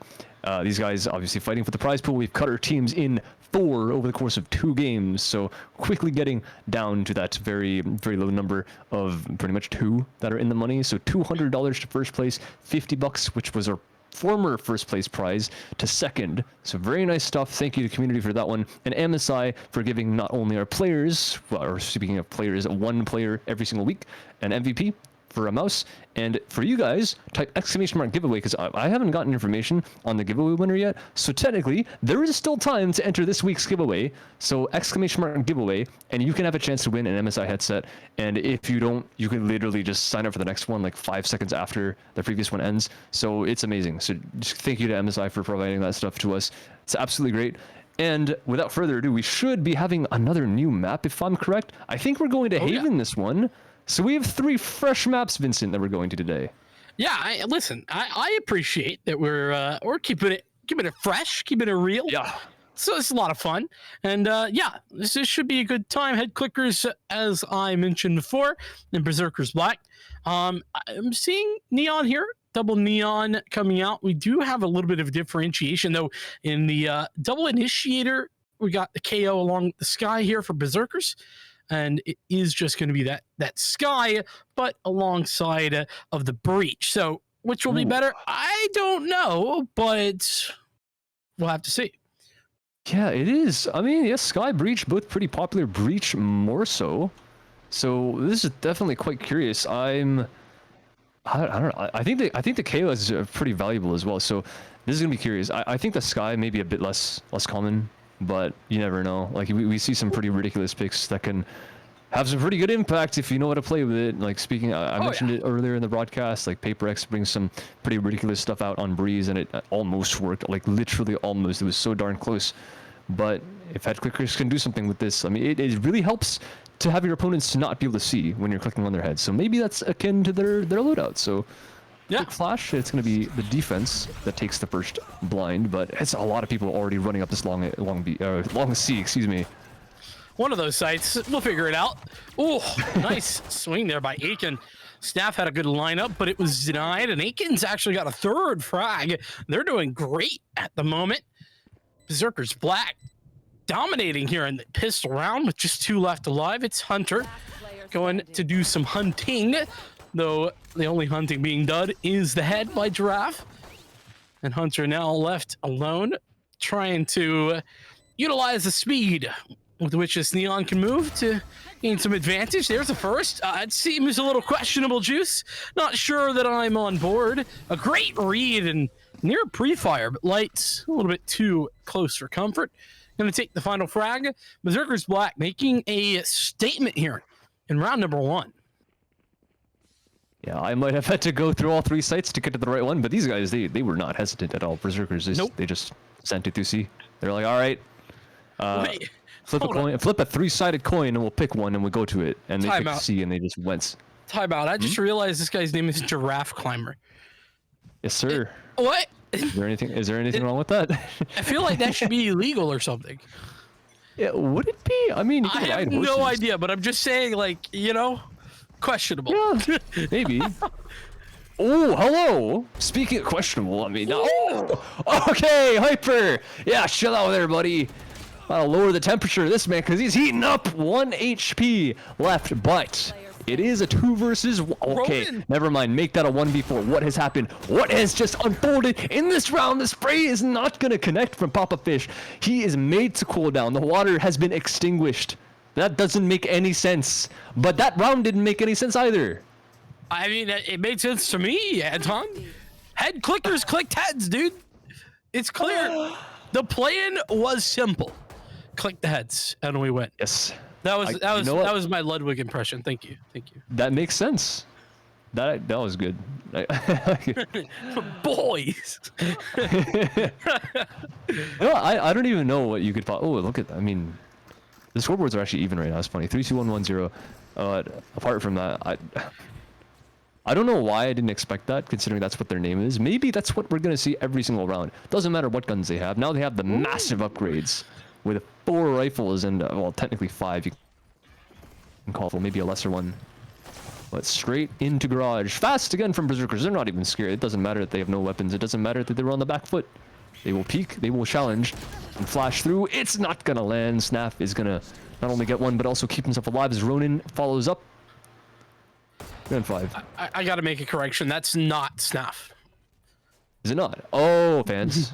Not Snaff. Don't Wait. worry. You'll get there. Will I? Yeah. You will. Just give it a moment. Wait. Faye, can we go back to not Snaff? Pretty please. Is it not? Wait. Will is trolling me. Are I'm you not going back. saying? Are you saying his name is not Snaff, or is it just straight up not Snaff? It is just not Snaff. I'm sorry. If Will had just gone back to not Snaff, it would have been done. But here we are. Oh. I'll be seeing my way out. I'm sorry, Anton. I don't understand. I'm so lost. Just There we like go. Berserkers lost the round. Not Snaff. Wait. Do you see? It's not Snaff.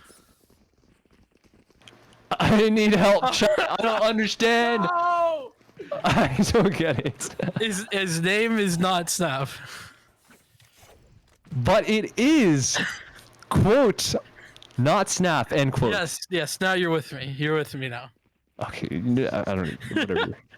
Yes. Oh my I'm god. sorry. I've just trolled you way too hard. I'm sorry. I do apologize. The good news is we're bailed out by the fact that it's a gun round.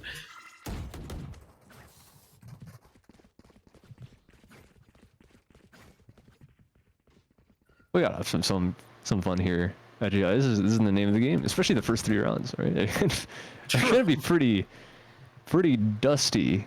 If I must say so myself, done and dusted. That didn't work, but yeah, I mean it's okay. 3 rounds so far. Head clickers, massive showing on the second with just a bunch of pistols. Admittedly, pretty strong pistols, but even still. So now they have the rifles against a bunch of rifles. Very, very, very slow for both teams. But the A site has actually been vacated from head clickers, so full retake setup with the breach ultimate, so you can see why they're doing it. But Berserkers are really, really hesitant on even making any moves. There finally goes the first smoke of the round, and the neon wall goes through as well. And they're going to make their way onto the A site. Now that fast lane creating some space and the smoke, of course. But here's where that early orb comes in. Very fast re-engagement. But it's going to be shut down. Hunter no longer. Lights taking the duel. That's a very nice touch. As I say that, Papa Fish coming around the corner, and Giraffe Climber connecting with one. It is only Snaff left alive. Trying to do what he can, but, well, looks like they're going to be able to do very little. Maybe an exit, maybe nothing. No, they're not even going to come out this way. I don't even know how Berserkers are aware, but they're all leaving this one. They know. I guess because they had a double flank. That was a really nice double flank as well. The people long and short stayed alive for just enough time for the 2 people to wrap around B site, and they're like, all right, they can't be behind us, so we're just going to exit through spawn. They keep 4 players alive. That's a very, very nice and important round for Berserkers Black. It does leave head clickers with a lot of money, but still, that's plenty of money for both teams. They have pretty much the same economy in their back pockets. Ultimates, you could argue in favor of Berserkers because the KO ulti is very, very impactful. It just negates the ult that's on the other team, and as well as the other utility. So Berserker's technically on the upper hand. I think they have the front foot in this round. Certainly, in my opinion. You know, the other thing about that overdrive is it's, you know, at this level, a little bit more difficult to utilize effectively, considering that, you know, you just get headshot and you're done. But nonetheless, a little bit of damage done. I like the aggression from Hyperduck, but what I like better is Akin doing some fantastic work, shutting that down, and below, falling. Juice getting spammed down, had the read through the fast lane and connects for another. Head clickers honestly might just want to save this, but it looks like they're going for it, despite what I think might be the best option. Yeah, this is no longer doable. They have, they throw out the flash just before that KO knife goes through, but they're walking through it one way. Yeah, Vincent, that was the best plan. I think the only reason they're going for this is because they've checked their economy and they're like, okay, maybe we can probably buy up in the next round, but Akin securing that operator opens the round, ends the round. Yeah, but can they buy? Yeah, they can. Half armor. But Yeah. I don't know, man. I'm a little questioning. I'm not too big a fan of that. I would have preferred to see them just save. Had those 3 guns into the next round, then they don't need any half armors. They have the operator with, you know, everybody at full armor and all the utility they could imagine, you know, every ability. Now I think that they certainly were cutting some corners here. We'll see how it works for them. Head clickers down for the first time since that pistol round. Yeah, careful, not Snaf. It's being looked at. Yeah, just wants to prevent any really early aggression inside the garage. Hunter does get a pick though on the defense, and they need to get out. Oh, the flash! Wow, that flash from Lights. I mean, he lives up to his name, I guess. That was absolutely flawless. Yeah, guiding light, certainly lighting up the screen of both of those individuals pushed up long, and later on lighting up the scoreboard with the both of those kills. Berserkers Black moving their way into C. It's 1-2 play defense, and Snaf gets away with his life. What a play. Snaf doing magical work, holding off this push, but it's only good for the single kill. The blind from Ronin, easily dropping down that spike. The aftershoot going out, blinded, but Lights has the blind, and they've done it. Lights. It's this guy. Yeah, sure. He does it. Not only Akin, but Lights showing up in that round. He was 1-2, by the way. He started that round with a single kill, and he's multiplied that by 5. Seeker's ready. Easy win.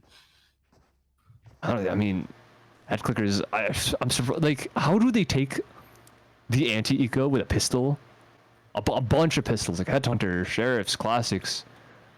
They follow up as well, but then the rifle rounds, it can't seem to make it work.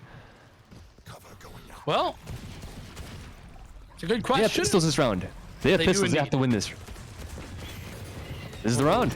It has to be the round. Giving a lot of trouble to these players. Oh, nice shot by Ronin. And for some reason, they don't continue. Juice putting up the fast lane, and oh my goodness, the spam. Hunter now at the Marshall in their hand, but that's not going to work either. Juice is taking a third, and it's going to be Snaf left alone, but only goes for the single kill before getting taken out. Berserkers Black on their way to a good start. It's 5-2. Excellent start. Absolutely impeccable. Only losing that. I gotta call it now. With all those gun rounds lost, I gotta call it a fluke. They haven't been able to replicate it on Headclicker side. Sure seems But really powerful anti-eco. Though, you know, in fairness, Anton, they do have 5 ultimates this round.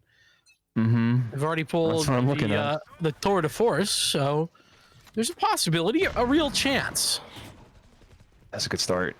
Very nice start. One of the top frags for the side of Berserkers is now off the board, and he can't even shut down the sniper anymore because that's the KO that's dead. Probably one of the most important agents right beside the chamber.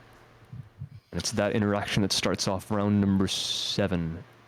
Or excuse me, round number 8. Well, Light certainly making the case for the Sky to be in that conversation. Still alive and kicking, as we saw in that prior gun round. How big of an advantage Light can give their team. But a 4 versus 5, it's a walk in towards A. There's nobody actually home, nobody on the site itself. The plant's going to go down for free. As a retake comes in, like we said, though, a plethora of these ultimates ready to go. Oh, shots. Oh, hello. That's a dink through the wall. Beloved, very low HP. Can't heal himself up, which is unfortunate, but there is a rolling thunder. One expended, and a fault line as well. Papa can't help his team for the time being. And even Smoke's on.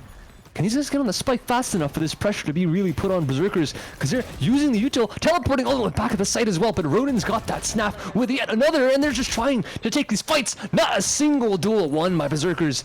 And even with that advantage, they can't win it. Headclickers finally make the retake happen. That they do, but you got to think that round, the Seekers being thrown out there, in addition to that tour de force being utilized earlier on, lots of investment being made. And, you know, that, listen, I'm not saying that's necessarily a bad thing, but they also had to use the Rolling Thunder on their way back into that site. So they did use a lot of the utility at their disposal. Yeah. 2 more. I mean, if they can charge this stuff up, Roman can start getting kills. Maybe a chance. Big stun. Huge stun, actually. It's pretty much caught all 5 in its radius. And they know where the breach is now. They don't know how many are on this A side itself, though. Hunter pushing up very, very aggressively. This could be very dangerous, because Akin's got a kill here before, and he's going to get that trade very, very fast. Beloved, another. And yet again, they're just pushing this short position, and he's going to get re-challenged from back sites. Unfortunately, can't follow up on that kill that time. So the spike will get recovered. Fortunately for the side of HC, was enough kills for them to be still at a man advantage, even after the trades happened on the site. This could change things. Juice trying to find a timing. Does have the overdrive available. Now could be the moment. Not going to use that. Instead, going for the duel. Fault line misses its mark, and Ronan going down means it's a 2-on-2. Snap in a position to at least make this move. The paranoia dodge. Juice not winning the fight. Hyperduck now alone. And it's on to Lights once again. Oh, trademark. Oh no, Lights has no idea. He doesn't know where the chamber is. How could he? That's such a mind game, because chamber rotates all the way to A, doesn't make any noise, but now, he's kind of looking at the clock. He doesn't know how much time he has left, if he has enough to get to A at all. He could have, actually, if he wraps through the defender spawn right now, he could get to A, but he doesn't. He has no idea where the chamber is. Big flank, big flank. Lights has no clue. What a commitment. Oh, the timing! Lights coming away with a massive clutch. Big moment once again for Lights, confirming number 6 for Berserkers Black. They are at least going to be a tied game here at half. And that round, honestly, it all came up to time. Lights being so pressured, he had to go to beta plants, and because he's got 0 map control, and the flash finds nothing, so the chamber could technically be hiding right around the corner inside that spawn position, or like Heaven Stairs, whatever. But somehow he's aware enough to look back towards mid at the perfect moment, and now a big advantage. Hunter tries to take it back. He tries to get very, very aggressive, but no more ulti in his hands. Beautiful knife by Akin, and he follows up with 2 headshots to try and take this A site, and has already everyone on the sites that now deceased, but it is a 3-on-3, and all 3 defenders are present. Paranoia thrown out a bit prematurely.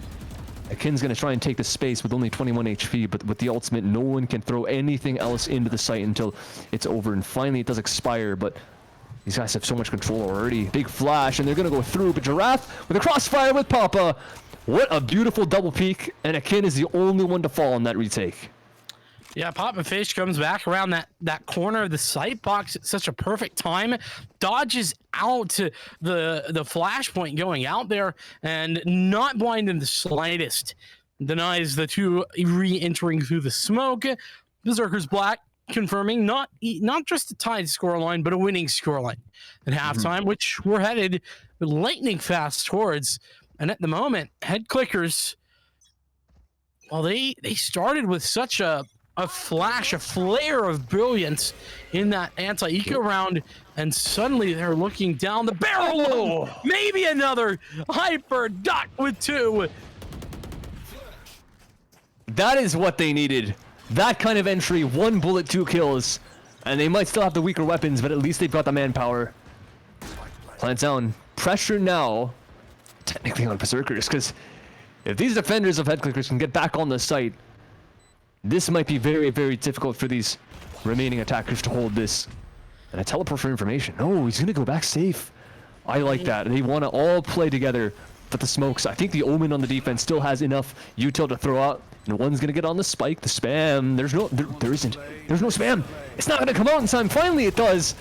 And the 3-on-5 turns into a 3-on-3. And they're going to keep trying for this gunfight. This is beautiful. They're actually landing these shots. And everything just falls apart.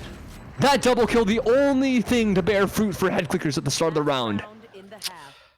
Oh, dang. To go immediately finding a 2-player advantage, only to losing out in the round. I understand it's an eco, but it's got to be frustrating if you're head clickers.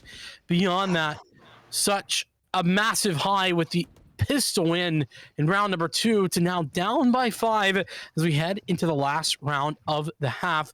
Berserkers Black, what was looking like a very competitive game, has turned into a dominant one-sided affair. We'll have to see how things go. Juice yet to use this overdrive, by the way, which I don't hate, actually. It's not that bad. I mean, it's not very good, in my opinion. Yeah. So like, keep your gun out and hit shots. What? That Ronin went for a jump swing and gets his head demolished. Oh my goodness, what a shot from Juice. That's why you keep the gun out. Yeah, overdrive can't do that now, can it? That is miraculous. 4-on-4. But Juice, he's been actually at the bottom of the scoreboard for quite a while. He's making himself known. Hunter, beloved, they're in a good spot. Stun going out. Hunter not going to be able to connect as Ken and Papa Fish. Snap, the last alive, does what they can, but it's ultimately denial. Giraffe Climber to climb in and claim the final of this 9-3 half. Berserkers Black really doing a good job of turning that around. And deja vu. Here we go again. Didn't happen last time, actually. God. There were a couple rounds. It was 13-5. It was 13, yeah. So, it was alright. But still quite one-sided so far. 9-3. You never know what can happen. True. Maybe it is an attacker-sided map, technically. By a little bit, like 2%, I think. Yeah, very small. Extremely bad. But still. Yeah, it's something to consider. Has that changed since the double initiator meta has sort of come to life? That's a good question. I actually don't exactly know. I don't know when you last checked, but like my stat is from like ages ago. Mm-hmm. Actually, you know what? I think I'm lying to you all. I think it's actually not attacker sided. It's not. It's like a 1% defender sided. 51-49. Okay, so it has changed. It has, yeah. That's curious. Double initiator for both sides. So I mean, I think I would love Berserker's comp a lot more than Headclicker. I don't want to say it's just the comp diff because the KO is very important, but the Neon's good too. Certainly not only comp diff here. Yeah, for sure. I mean, here we go with the shots. It is the defense coming out on top again. So Berserkers, not just the comp diff for sure, because there is only gunplay in all those different interactions, and it's still the defense to come out on top. Berserkers keeping 2 alive. Juice, like, yeah, you can take the defuse. No. Build up the Seekers. Lights. Yeah, you know what? Yeah, because the overdrive sucks. That's right, exactly. The Seekers are so good. Just entirely unabashedly just trashing all over the overdrive. We all know it's true, don't worry. Yeah, it's unfortunate. I think like it's one of those abilities. It's like Reyna, right? Because Reyna's just fundamentally she's a bad agent. But that's if you're skill diffing your opponents, that is a really hot take. But like she is as good as you and your opponents make her. Just like overdrive. Like If you're better than your opponent, if your opponents can't track you, okay. yeah, it'll be fine. To be It'll fair, be fine. like yes, but like the skill floor is way lower. Yes, or yes, I agree. skill ceiling is way lower for Neon's ultimate. That too. Oh, speaking of skill ceiling, I mean, Hyper is like one of the players that you really got to watch out for at head clickers so far in this matchup. Yes. And unfortunately, he's not getting followed up on by any other teammates. Hunter's got one. Paranoia. It is decent. Okay, Akin. Yeah, he's not going to be phased by anything. That is insane. Another one. Another one more. Do it again. Do it again. He wants it bad. He wants it so bad. Rapfire is going to take it away, but still. Akin on the back of the site with a triple. Beautiful work, and head clickers hadn't been clicking enough heads. It is like, it's Hyper. That Collat, that entry pick on this round as well. I think Hyper actually had 2 on that anti-eco as well in round 2. Mm-hmm. Yeah, It's he was the it's one who hit the crazy shot through the fast lane. Oh, yeah, that's right. And it really is a little bit painful to see them all. Like, he's not even top frag, but we're talking about him a lot. It's because no one on Headquarters has really made those, like, really stunning plays that you really They like, hit that's the crazy. crazy shots. Yeah, yeah. And Papa, Impressive. it's... Ooh, yeah, she can't get away, though. All right. Maybe a chance. 3, okay. Giraffe with another response, and it's a triple flank. Even Mankind. Where are these guys going to plant, though? They haven't got the spike down yet. And they're, oh yeah, this is it. Head clickers, they made the read. They have made the god play right now. They're going all the way to A. This is like the day 100 Thieves play. You wrap all the way through B into A sites. You'll love to see it. Now, I feel it. This is the win. This is the 4-11 right here for head clickers. They're going to regress on this big flash. It's going to hit nothing. Lights with the trade. And that flash, it's a fake flash. He got baited by that noise. Oh, bait. And now 1-on-2. The stun, the juice isn't even defusing. He's just going away. Wait a second. Oh my god. That could have gotten risky. 2 But Ronan HP. denies it. 2 health with an F. Oh. Crazy. Insane turns of events. Pay 11 thought. to 4. Yeah, Faye thought. They thought it was over.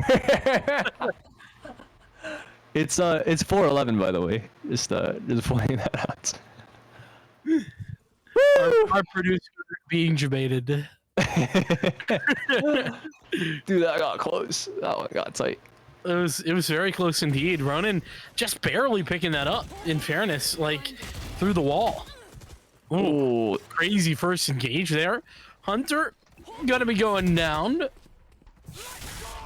What were they shooting at? Papa Fish, that's your teammate, man. What happened? dude, that last round got them riled up just like us. I guarantee it. That was some heart pumping adrenaline running action. Heart wrenching. This is the form. It's gotten quiet again. But wait, the op's been smoked. And these guys have to peek through that if they want to be able to do anything to help the team. Giraffe's got one. Oh no. Okay.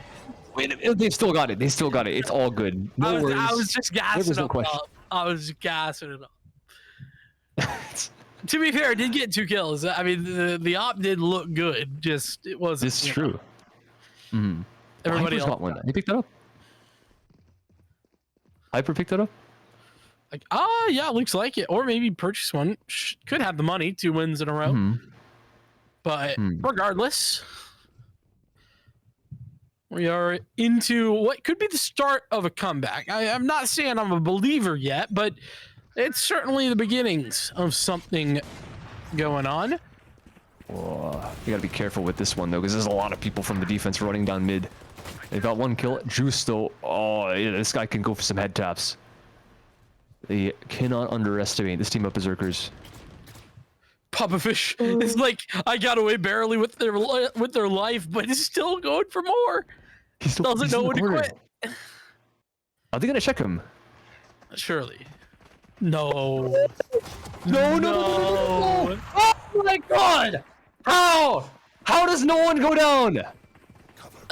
And Snap gonna get healed up by the overgrowth as well.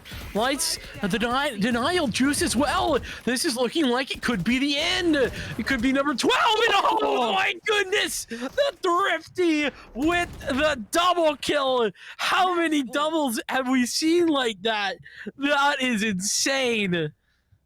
I feel like we've seen a disproportionate amount of collaterals so far in these 3 maps of Pit of Valor. Today, yes. Yes. What? It's been 2 in this map. 1. It was I one think, last in the map. on Breeze. Yeah. I don't know about Breeze. I think we had 1 last map. We saw one on Breeze. We saw one on Breeze. It was like round 2 or something. No, it was Oh my it was goodness. either round 1 or 2. Headhunter backside B just gets 2 with 1 bullet. Crazy. Let's play.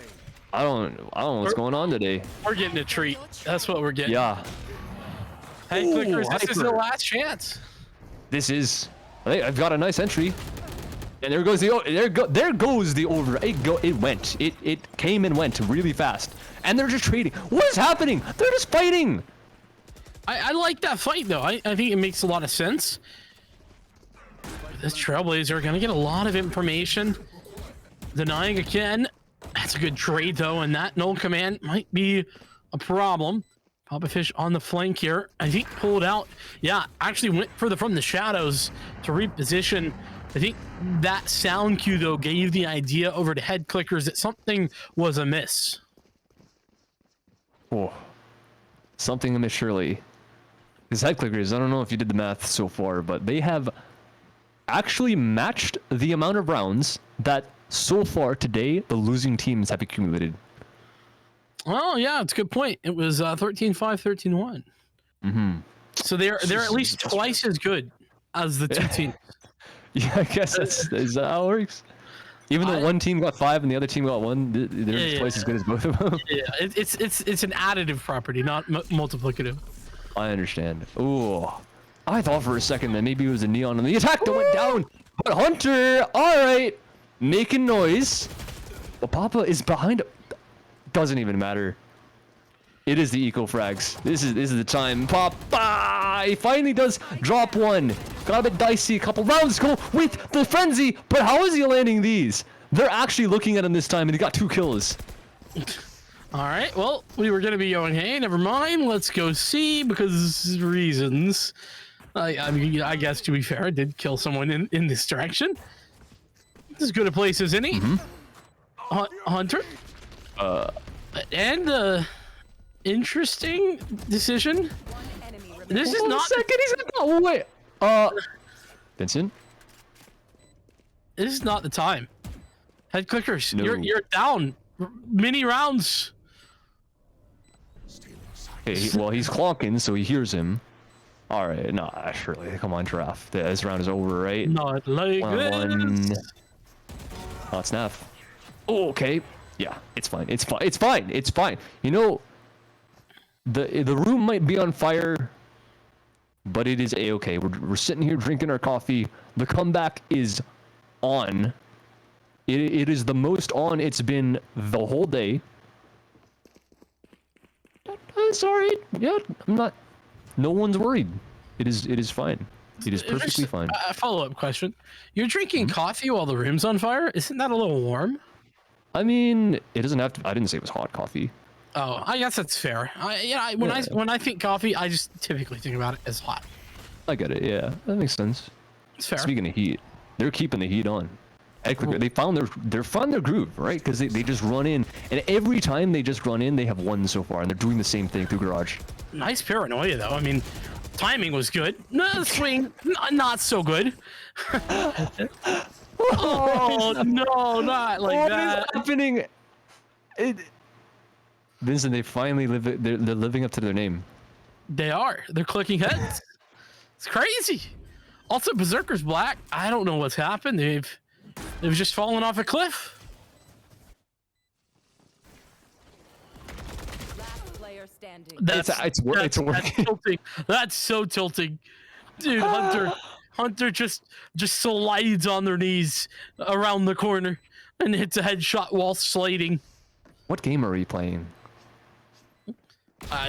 It feels like we're playing Call of Duty right now. Valorant of Duty. Call of Valorant. Call of Valorant. I like Call of Radianite. C-O-R. Where have we heard that before, huh? Ah. Oh my god. Oh man. Oh! Some, I see. doing some more than just head clicking there, aren't we, fellas? They're testing out their crouch. I know sometimes like this is like the training regimen is the unbind crouch, right? So you really want to make sure when you're in a match and you're not practicing, you want to be able to crouch, so you want to make sure that the button is working. Right. So that's the idea. Yeah. Well, and in that case, it was tactical crouching. That's what it was. Yes. Yeah. I've been reliably informed. Yes. Hiko told me that. Yeah, Hiko's never wrong. Never wrong. Like that man, like he's never wrong. He clutches every single time. 1v6. Don't look at the stats though. Yeah. real talk. No hate it, Hiko. Love Hiko. Yeah, he's the first ever like content creator I ever watched for Valorant. I've been a fan since the Counter-Strike days. Same. Yeah. Back in the day. Well, it's finally time for the Berserker Black Squad to take a timeout. And in fairness, I would typically say, isn't that a little late? But it's sort of this aggressive streak from head clickers has sort of come on very quickly. So I can get behind it. Yeah. And they have time too, right? They have a buffer. They've technically still got 4 more rounds that they can lose. That's a losing mentality right there. It's true. Yeah, don't think like that. You want to try your best every single round, chat. Don't like guys. 100%. Guys, don't worry. We have like 3 more rounds to lose. There's no way. Oh, no, that's the game-ending mentality right there. It's like that's when we got 2 more rounds. Game, you've lost. Yeah, don't worry. We got 1 more round to lose. Also, hold on, guys. It's OT. Oh, head clickers. This is like 45 seconds of the round, and 4 people are in spawn. They are in spawn. Maybe they didn't realize the round started. They're still taking their time out. They're walking out. You know what they call that? A French timeout. That came from Counter-Strike. Oh, nice view. Do you know who actually started that? It's Shocks. No. Or I don't. I would know, but not in this moment. Oh, Existence. Yeah. Yeah. Yeah. Good old days. Yep. And speaking of good old spawn push. Good old spawn push from head clickers. Dude, they've been here strategy. 4 rounds. They have. Let's see.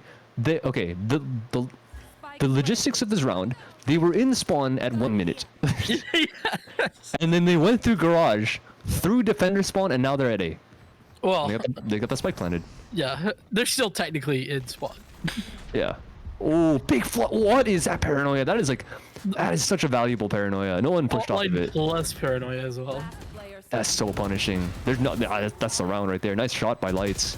But now he's seeing Lights. Oh, excuse me. Maybe not just yet. Okay. Took a couple kills. But at this point, it doesn't even matter how much head clickers lose, how many guns, how many bodies, how much money. They're just. They don't care. Listen, you can't pull the Lights seeing Lights again. I already did that one. Okay, that's true. Yeah. That's not I can't believe you do this. Well, at least it's a gun round, Berserker's Black, with a chance to stop the bleeding. And in fairness, just stopping the bleeding, that's a victory. They only need 1 round, but they've only needed 1 round for like 4 or 5 rounds. Okay. Whoa, you gotta win those. That is a drive-by and a half. He's got a second. Well, top 2 frags gone. That is unlucky. You know what we call that in the trade? We call that the Ferrari peak. Yes, sir. Meow. Or the Honda peak. Where that came from. Ooh. Hold on. Pop a fish. Red Bull Honda? Is that what we call it? Oh, that was a Brazilian player in Counter-Strike. I think his name is actually Honda. I'm trolling because F1. Oh. Okay. Red Bull and Honda work together enough. Yeah. No, any F1 enjoyers in the chat will know. See, that goes to show how little of a life I have. I don't. I deal in esports. That's Not as far as I go in the world of sports. Don't worry. It's okay. All good. We here in the U.S. we're not F1 enjoyers as a general rule. Yeah.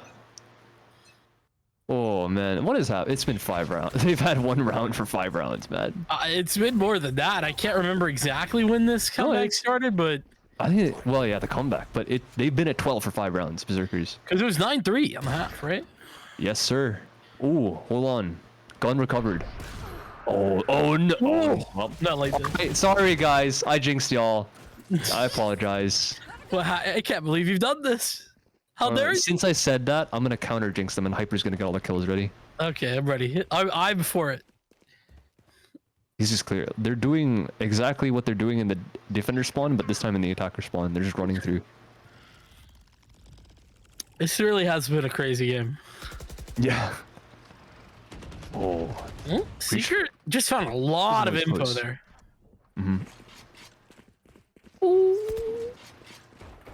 There's 3 behind them. I and 1 in know. front of them. They don't know. There's They've only got 4. no clue. I mean, they're going pretty fast, so maybe they have some sort of idea, and this flash is going to catch the Omen all the way at the back, so he's going to have to drop it. Yeah, he's going to have to fall and spawn. Free plant. 30 seconds left. Ooh, there we go. Tour de force being popped. Missed shot by Hyperdoc. There we go. It's connected. It's a 3. No, down even more. Hyperduck with 2 quick ones, bringing it back, and you called it. All of the kills are his. Hyperduck bringing it to fruition with a quad kill in the tour de force. Well, like, the thing is, with that gun, with that ability, as soon as he gets that first kill and spawn, that was it. That was the round. You can't push through that slow field. It's impossible. Dude, there's just no way. There's just no way this is going to overtime. It's going to. I'm not. You know what? I'm not gonna say anything. I'm like, I've got Yeah, the Pyrrhic powers of jinxing. Just stop with your head. Yeah. I should be completely. Anything I say in this round will be contradicted by the team. So, let's see how much they can do. Pushing into B. All right, Hunter. We'll do in the. I wonder where I've seen this before. Huh? I don't know. It's crazy. Wonder if they're gonna be going to spawn. Oh, they got to kill a big trade. Hey, They're gonna reach out this. They are. Oh, they died at Aiken though. And he's got another chance to get a second kill, and he does. Oh. Down, C. Oh, and suppressed. There's no more tickly fingers. The overdrive is done. Speaking of drives, flash drive around the corner. Snap alone. Head clickers. They've been clicking heads for a while, but that's the last one. Defenders win. Aiken with the triple, and it's 13-11.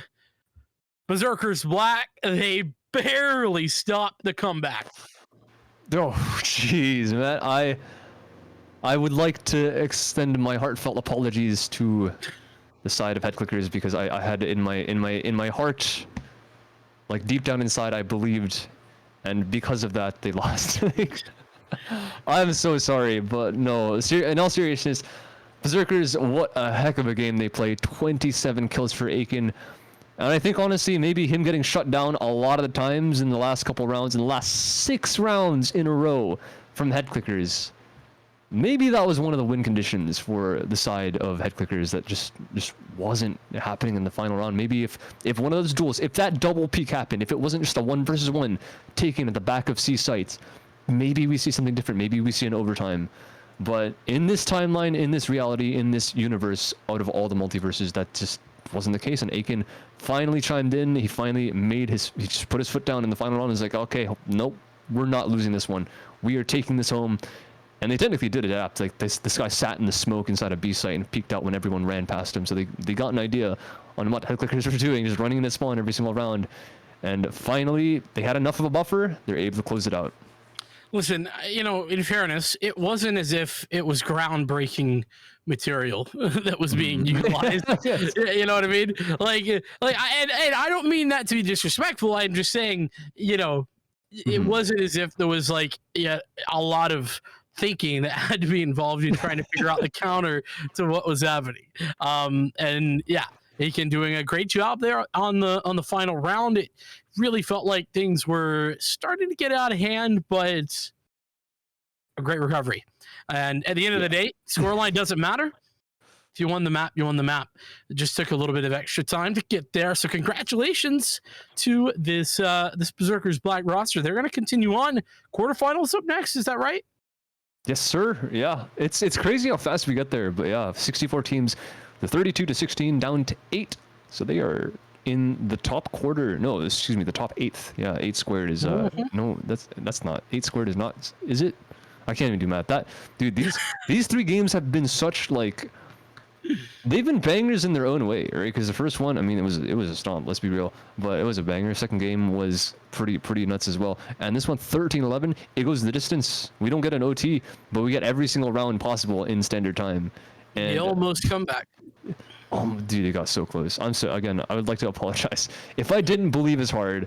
Maybe they go for the comeback, but I've just got Tarek powers in my heart, man. With the quarterfinals up next, the only thing we do know, the only thing set in stone, is that it's Anton's fault that Head Clickers lost. That he simply believed too hard. Nonetheless, we are going to be having 2 other fantastic people joining you on for the last 3 games. That's going to be Becky and Strive. Well, we're going to leave you with them, but we're going to be headed out. We'll take a short break. See you in a few.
Hello and welcome, ladies and gentlemen, boys and girls. Strive is so low right now. Let's get up on the same level here. Speaking of which, I am Becky. I'm joined here by Strive. All right, now that we're all on the same level and in the rank slowly elevates.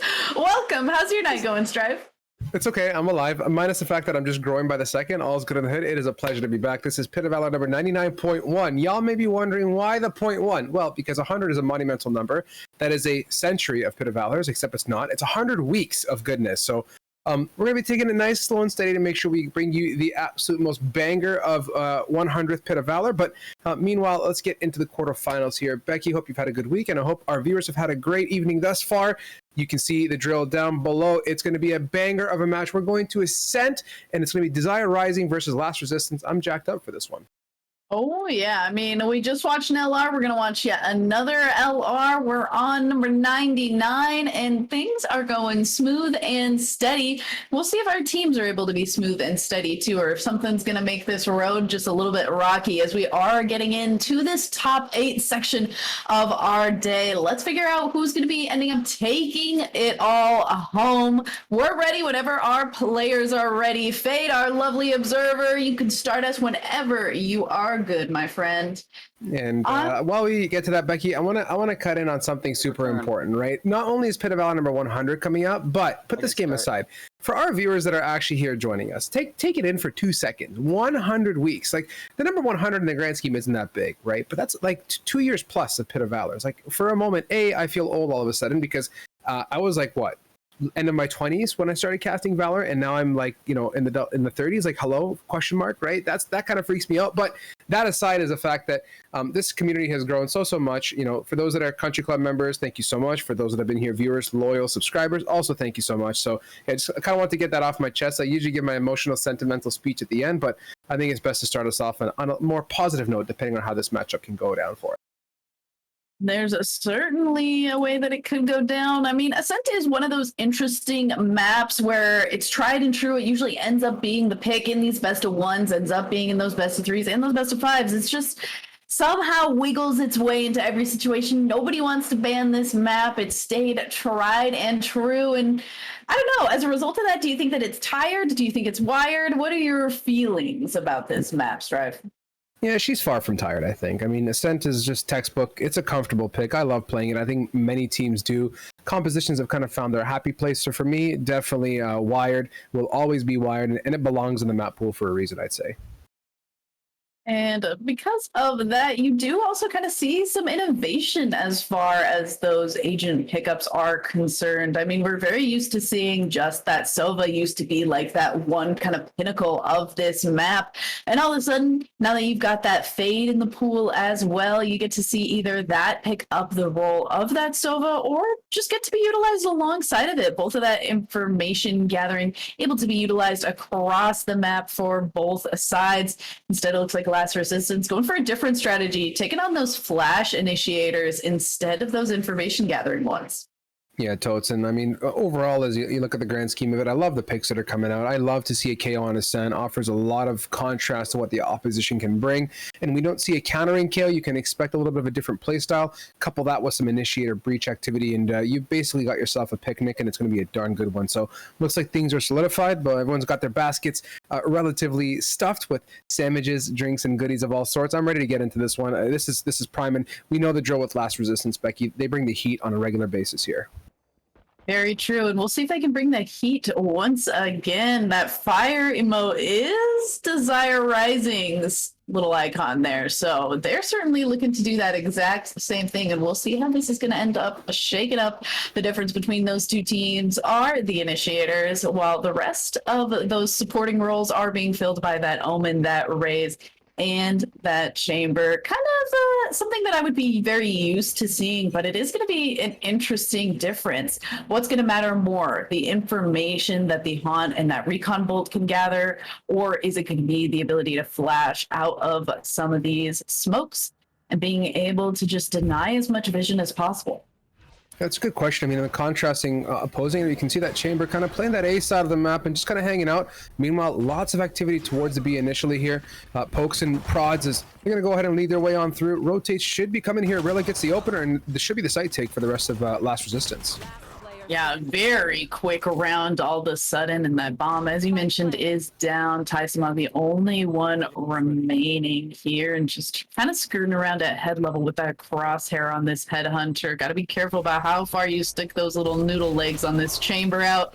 Able to find one of those headshots, but not able to keep it all together, kind of as we had anticipated. So Last Resistance taking down this first one pretty swiftly with an aggressive start, and that says a lot about the use of those flashes like we were talking about. Yeah, Mega. I mean, a couple of the flashes, but just the decisiveness of getting on that site, really saying, you know what, B is the play. We go as a group, we make the magic happen, and from there the collapses. It's almost like clockwork. So despite the rotates we saw, it took a little bit. And this is the thing with Ascent. You know, we talked about, you know, is it wired? Was your term wired? Or what was the other portion? Like, or tired? Wired or tired? Tired, right? And it's one of those things. Like, I think, you know, sprinting from A to B kind of makes you tired. So the rotates are a thing to keep an eye on. Healers, again, opening it up towards the B end of the map. Some paint shells to keep everyone occupied as the breach lurking towards A kind of keeps you questioning what's coming next here for the side of Valor. Yeah, the nice little fancy feat to avoid those paint shells out of irritative as well. It's like we tried to stack this B site, and unfortunately it just doesn't go well for the saving side of Desire Rising, who are able to at least find that one kill with that headhunter, able to grab a lot of damage with that mimicking sheriff. Low health bars for Last Resistance members, but numbers certainly matter a lot, especially with those buy-ups of those specters. Yeah, Totes and Spike now planted. Things are pretty much secure, and, you know, numbers are always a great thing to keep an eye on. We'll see how they dwindle, or do they hold strong and fortified as the Spike continues to tick away. Radio silence across the board, and who's going to turn up that favorite radio station on blast here and get on the site? Looks like Rilla feeling mighty good. Initial poke, and it's Cray to trade, but low HPs don't matter here, Becky. The Omen is going to go for the swing, and the confidence of those Spectres in hand make Last Resistance shine once again. Yeah, 2 players dying, so their economies are going to be rough, but considering that Ryken also gets to continue to hold on with that Bulldog freight, going to just go ahead and dig deep into those pockets, pick up that Vandal, Rilla, thinking about what the buy-up is going to be here, might just end up going for that save to make sure that the buy is alongside the rest of those teammates going into that 4th round. While we look at Last Resistance, full buys, and, you know, something that you just can't take Sova off of is that Odin buy going into this round. Not standing in that typical area that you're used to seeing the Sova up Odin, Odin up Sova go. There we go. Oh, whoa, Taisama though. Nice start. Good holding of that corner. Able to pick up 2.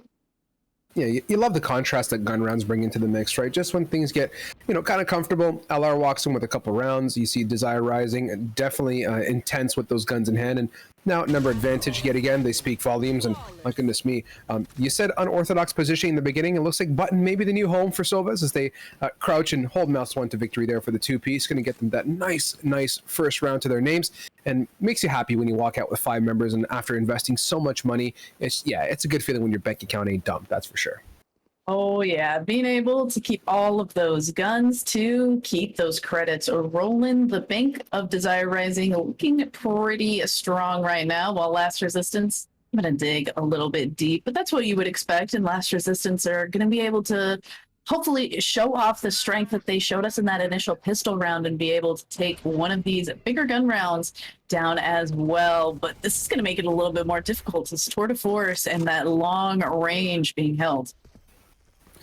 Yeah, range is the play, but you have to appreciate the utility coming out from these Omens too, covering off that mid before making any kind of moves. No one is interested in peeking at Tour de Force, knowing that it's most likely active in mid, so bit of a fault line, bit of a flashpoint. Taisama, after that smoke fade for the 1, gets it. Retrack is doing retrack type things with Vix on the back end. Very quickly, a sequence of kills, and this is the Desire Rising mantra, it seems like, as we got much of the same on their buy round, but Senti, my goodness me. And, okay, Cray, we get it. Cray literally has redefined the definition of button camping. Like that's just prime Odin play right there.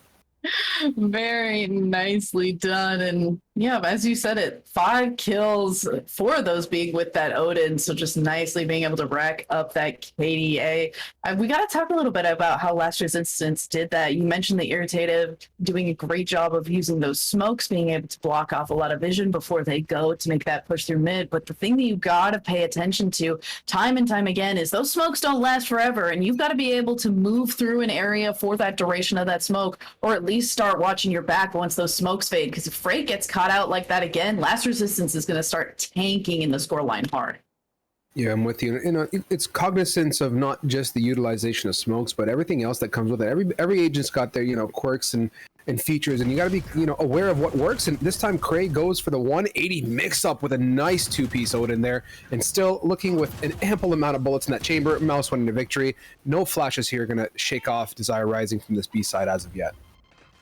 I mean, I think that Cray Cup's best friend is just being able to pick up the 2-piece with that Odin. So far on the prowl for more, though.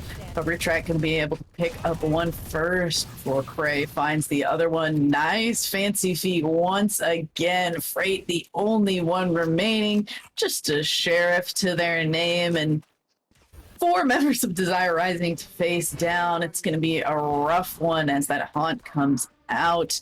But Freight, very nice positioning, and does find Cray Cup to knock the Odin in their hands, and Vix is just waiting for a little bit more information before going for this peak. I like that despite it being a 3v1, we're seeing Vix being very patient.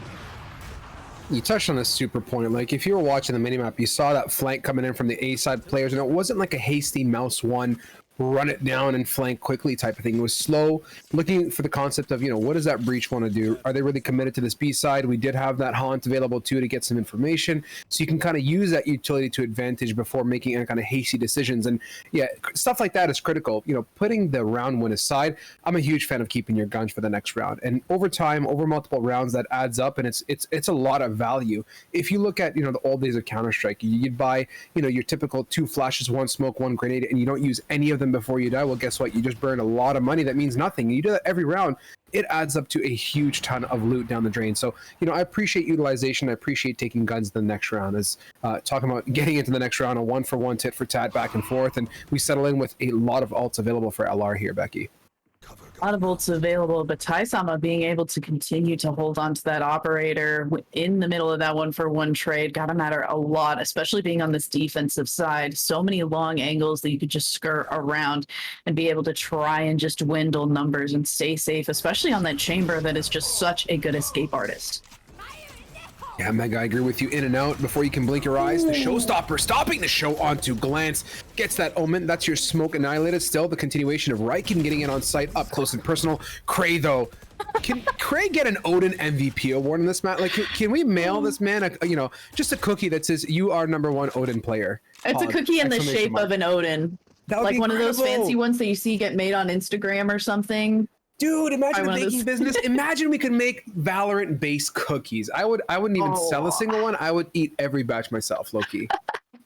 I mean, we got a message by the little cafe that's under the gaming lounge. Get them to start making cute little Valorant themed cupcakes. That would be so cute, and I'd be flying to Rochester in a heartbeat. Just for cookies. Just for cookies. Sometimes that's all it takes. And, you know, maybe Last Resistance needs to be offered some cookies, because they're certainly taking a little bit to be offered this timeout.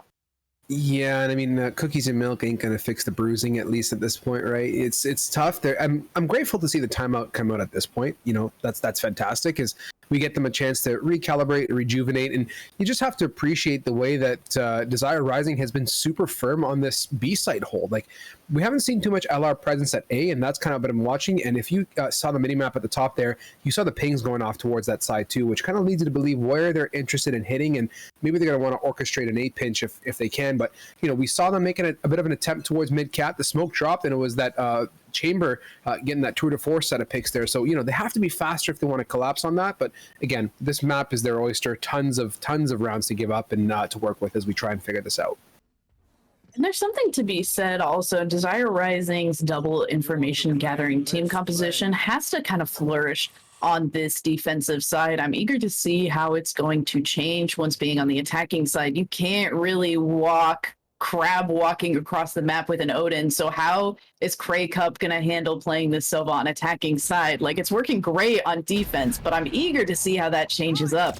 As this 1-for-1 trade could potentially be a good start for Last Resistance, but running right into Glance is making that all go away in the blink of an eye. Everything about that A take was quite nice, actually, right? They got a nice little pick towards mid, a 1-for-1 equalizer, but then they just went right into sight and didn't clear the slipperiest of glance angles. So that Omen single-handedly pulled a Cray, except on this A side, and stuff like that is just straight up trouble. Can't let it happen. 3v1, Becky. It's, again, a very, very tough road ahead for LR to at least get through this round.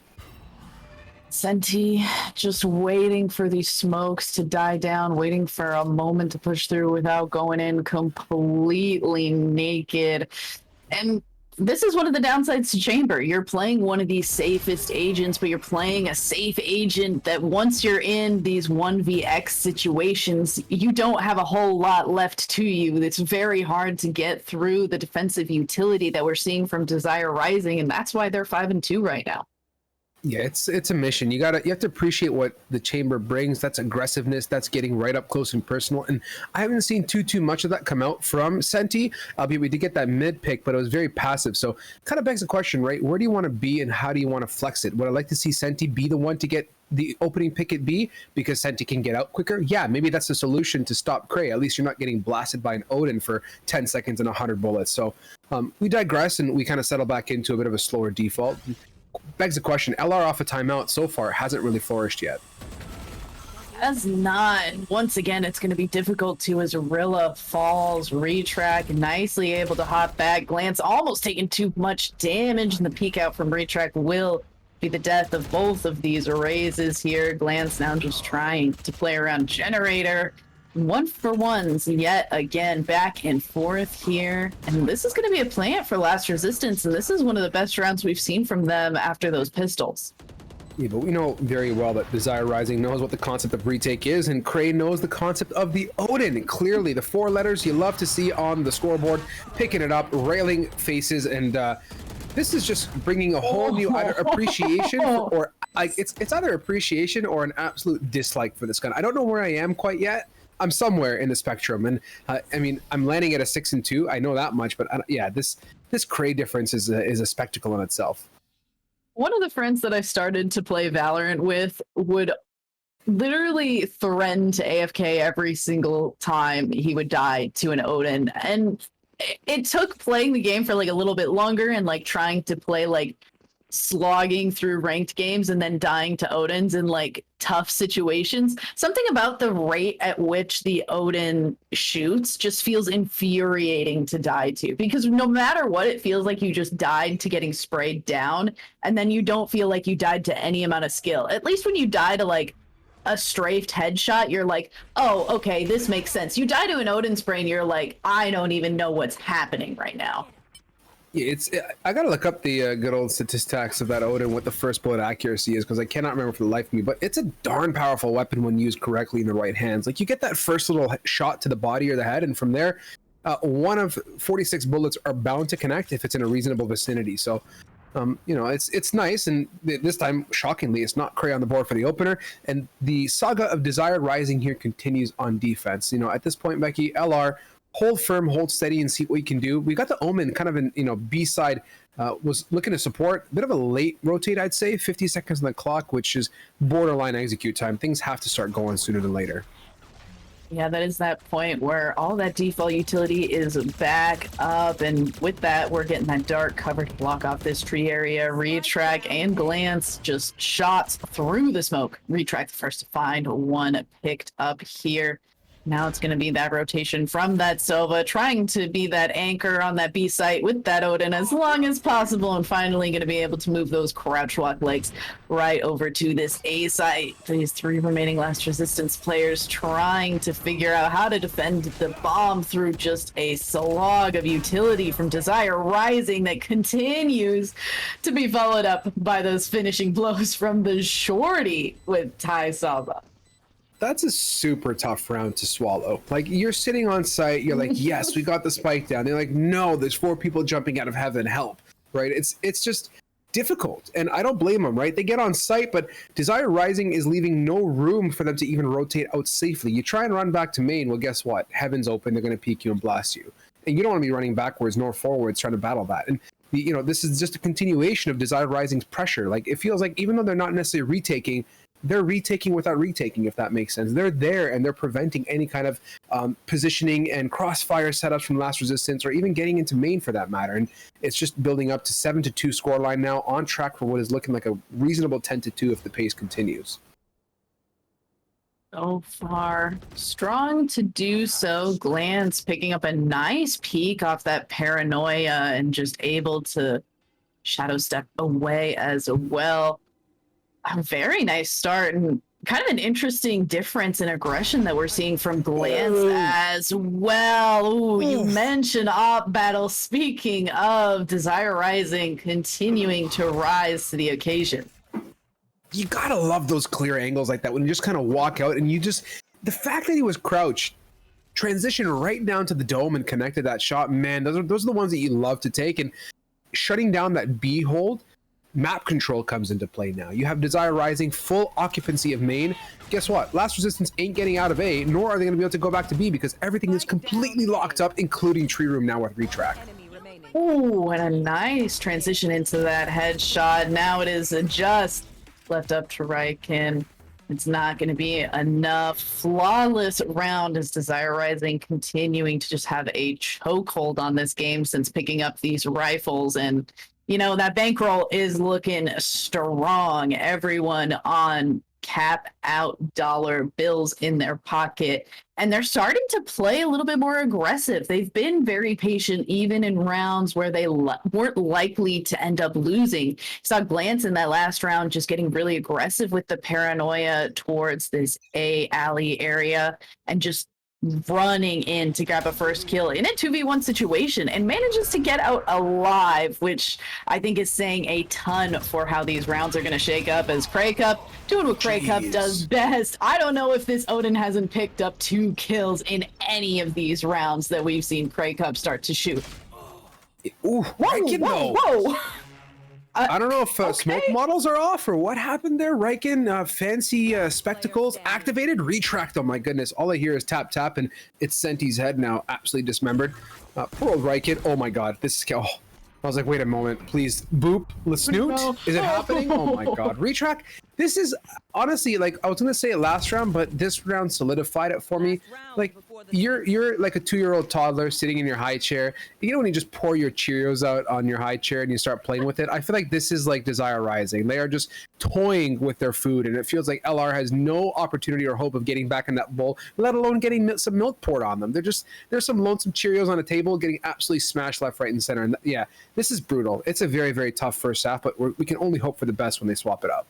Yeah, and Ryken was the only Cheerio left on our high chair and just got absolutely taken down by the utility from the 3 remaining players. That's something that I always find impressive. If there's 3 players remaining and all those 3 players get an assist on the remaining ones from the opposite squad, you're just like, okay, everyone got involved. Everyone still had utility to spare even at that point in the round, and we're able to use it here as we're getting to see the very typical shots of the Odin through that paper thin wall. I was worried that Cray Cup wasn't going to pick up 2 kills, and Cray Cup says, no, don't you worry, I'm going to actually pick up 3.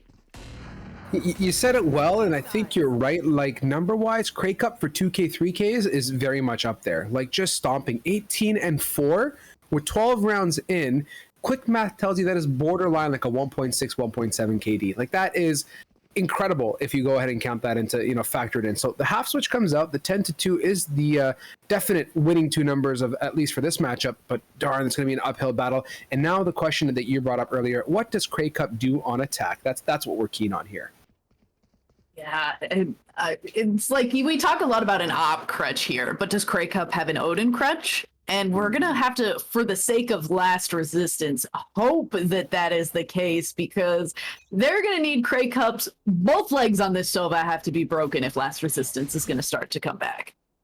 it's got to be a big pistol round. LR have to come out swinging. They cannot back away from this battle and walk out without this. Like the economy, we know DR knows how to manage their funds. We know they know how to pick off and play with their food. It's a matter of tenacity at this point, and I can feel it here. We've kind of slowed the tempo down a bit more, Becky, kind of accustomed to what pistol is. So the question is, who's going to make that first move and walk into the crosshairs? That's we're ideally hoping it's going to be LR to sit back and wait for DR to make the plays. Yeah, utility usage and spread very different here. Vic's a player that we kind of just got to see a lot of utility get used on, and so far not getting to see too much. Double Prowler start for this Fade is kind of an interesting setup as well, but those Prowlers not being able to find anyone to munch on going into this round, so are going to go home a little bit hungry. Yeah, not my, great start, but now as we start to dwindle towards the bottom portion of this round, the shot clock down to 30. You hear the announcer loud and clear as well, and the movement's now occurring off the tree. Smokes conserved. You said it, Becky. They get reset. This is the one way. Yeah, I'm not down to check this. I don't know about you, but this is going to be huge. They're going to commit as a group, and that's the right play. More smokes to come through. The take onto site now. Pop flashes, and the battles begin as Riken opens us up with one. Vix and Retrack. My goodness me, it is a flurry, and right at the nick of time, 8 seconds, we slap that spike in.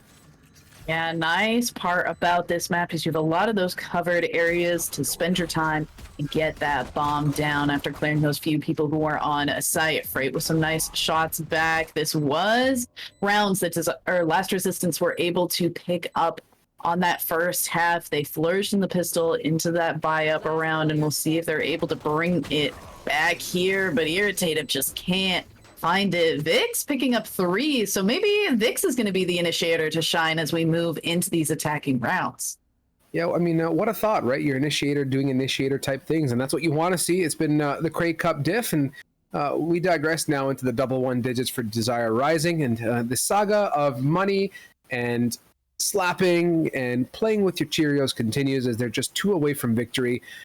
We can see just LR say, you know what, forget any kind of saving here, guys. We got to go for the full send, and every bit of money we can spend to get a Stinger, a Spectre, we'll take it and hope we can hold on. Nothing feels worse than being in this position. If you're Last Resistance, if you're anyone, when you're trying to just dig deep into those pockets and the most you can buy is a Stinger, it just feels so bad. And Rilla being low HP to start things off as well. We're going to wish that we'd changed and taken that Sky instead of this Breach going into this. Scanning ahead. Goals here. Getting on site. Oh my God, Craig Cup is like, I'm gonna pick up the junior Odin. How about how it's like, I'm gonna start with the junior Odin, and we'll build up to the big Mamacita when the time comes, right? Just slow and steady does it, right? And we'll see. I mean, at this rate, Desire Rising might just end the game before Craig Cup can even move on to that bigger weaponry. As this Ares in hand is just waiting for someone to fall into their grasp, and it might be Riken. You got to know that KO is close after that 0 point came out. Totally. You know what I love to watch is the person that played B last round be the one to work B site now. Like that's just like, you know that site so well. You know how slippery people are going to play it. So you're just going to anti-slip on them. Like you just know what angles to clear, how to manage the stair peaks as you saw. And now Taisama and crew making the moves off the tree room to kind of pull some attention off, hopefully give some space to Craig Cup and Co. Craig Cup is just on a different planet with this Ares and these recon darts and the Odin. Like just straight up style points, dude. And very nice movement across that map, too. They had a great spread and a nice convergence onto this B site from that garage and from mid. Beautifully done and able to get this site very easily as Glance picks up not 1, but 2. Riken not turning that robot head. Get that KO, some WD-40, so we can turn that little noggin and be able to get those shots.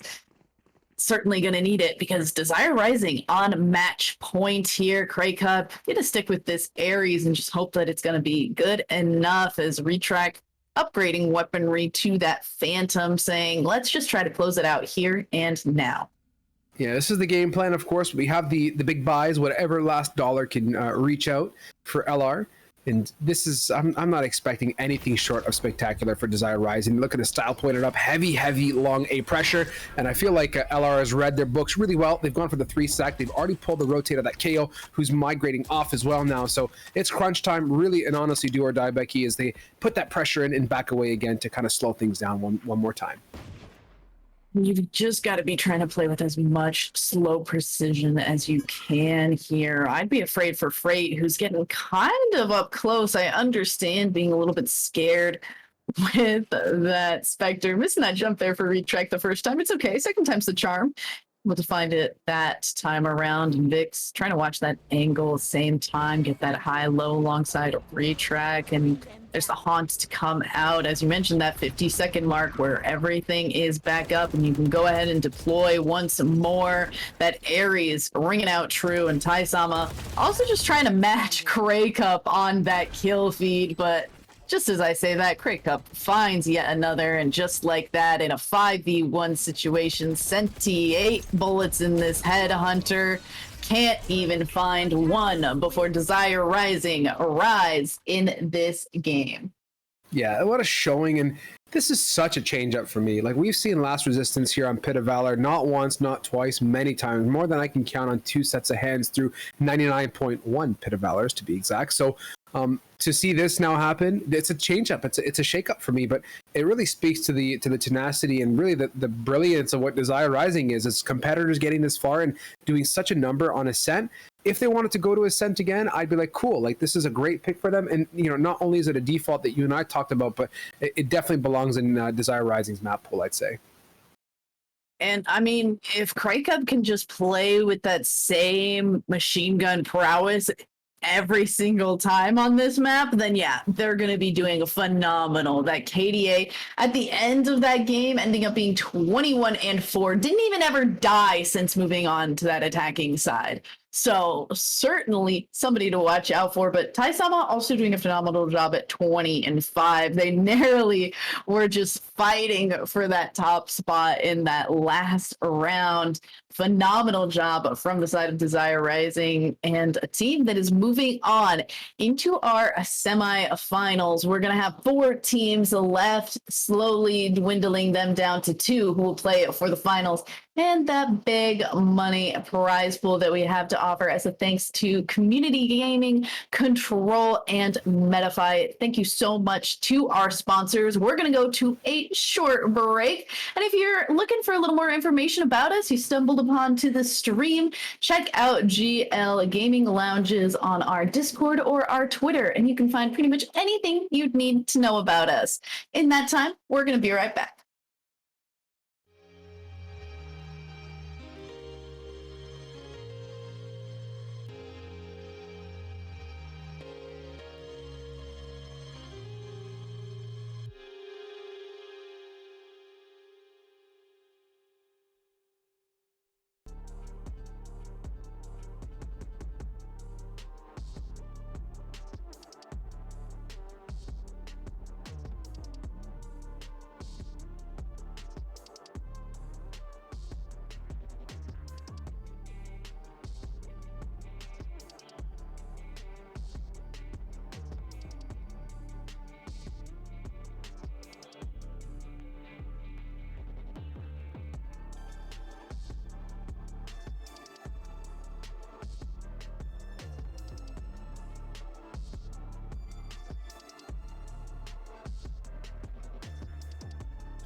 Looking like it's all over. Maybe not! Are Wait, you what? serious? My name is Ben Garvey, and I founded Great Lakes Gaming with one goal: to create an exclusive club for casual and competitive gamers to come together, full stop. Every week, GLG hosts esports competitors of all ages with real prize pool tournaments and a live broadcast to Twitch. One actually does come through from Jenny. The second, the third, the fourth. With thousands of followers and hundreds of weekly players, the GLG community is thriving more than ever. And now we're building a better experience for our players. And we're setting the bar high. No, literally, 22 stories high. Welcome to the Gaming Lounge, the first of its kind, located on the 22nd floor of Innovation Square in downtown Rochester, New York. That's right, this space is built just for you, with the latest and greatest in gaming gear and plenty of space for you to claim that little bit of glory. As you enter the Gaming Lounge, you'll be welcomed at our reception desk, and behind that, our main office. Here, we'll produce our professional broadcasts and turn those sick plays into the GLG highlight reels you've come to love. LAN tournaments, viewing parties, that all happens here in the viewing room. And if you need a little practice to start actually winning for once, spend some time in a team practice room. At some point, you'll need to touch some grass and maybe grab a bite to eat. So we partner with local cafe and restaurant, Bite Rochester, to provide fresh and healthy snacks at our cafe in the clouds. And of course, the crown jewel, the gaming room, stacked with hardware from limited edition consoles to top-of-the-line gaming PCs. Yeah, that's right, we've got GPUs. And if that's not enough, we've got 2 more private streaming booths fully prepared to take your following to the moon. The GLG Lounge is the ultimate space to stream, host, and hang, with no compromises, all built for your next win in the clouds. Grab your GLG membership today at glgaminglounges.com.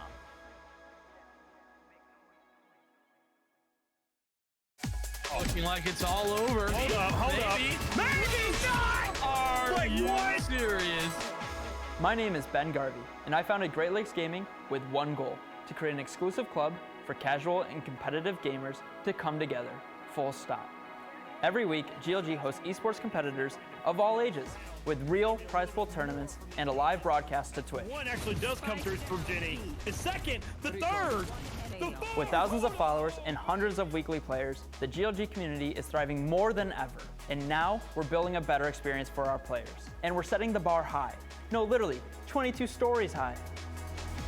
Welcome to the Gaming Lounge, the first of its kind, located on the 22nd floor of Innovation Square in downtown Rochester, New York. That's right, this space is built just for you, with the latest and greatest in gaming gear and plenty of space for you to claim that little bit of glory. As you enter the Gaming Lounge, you'll be welcomed at our reception desk, and behind that, our main office. Here, we'll produce our professional broadcasts and turn those sick plays into the GLG highlight reels you've come to love. LAN tournaments, viewing parties, that all happens here in the viewing room. And if you need a little practice to start actually winning for once, spend some time in a team practice room. At some point, you'll need to touch some grass and maybe grab a bite to eat. So we partner with local cafe and restaurant, Bite Rochester, to provide fresh and healthy snacks at our cafe in the clouds. And of course, the crown jewel, the gaming room, stacked with hardware from limited edition consoles to top-of-the-line gaming PCs. Yeah, that's right, we've got GPUs. And if that's not enough, we've got 2 more private streaming booths fully prepared to take your following to the moon. The GLG Lounge is the ultimate space to stream, host, and hang, with no compromises, all built for your next win in the clouds. Grab your GLG membership today at glgaminglounges.com.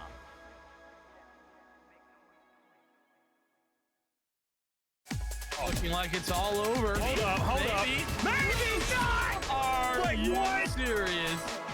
My name is Ben Garvey, and I founded Great Lakes Gaming with one goal: to create an exclusive club for casual and competitive gamers to come together, full stop.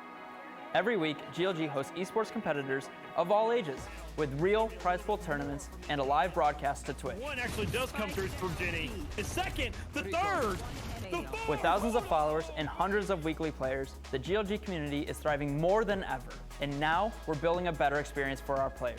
And we're setting the bar high. No, literally, 22 stories high. Welcome to the Gaming Lounge, the first of its kind, located on the 22nd floor of Innovation Square in downtown Rochester, New York.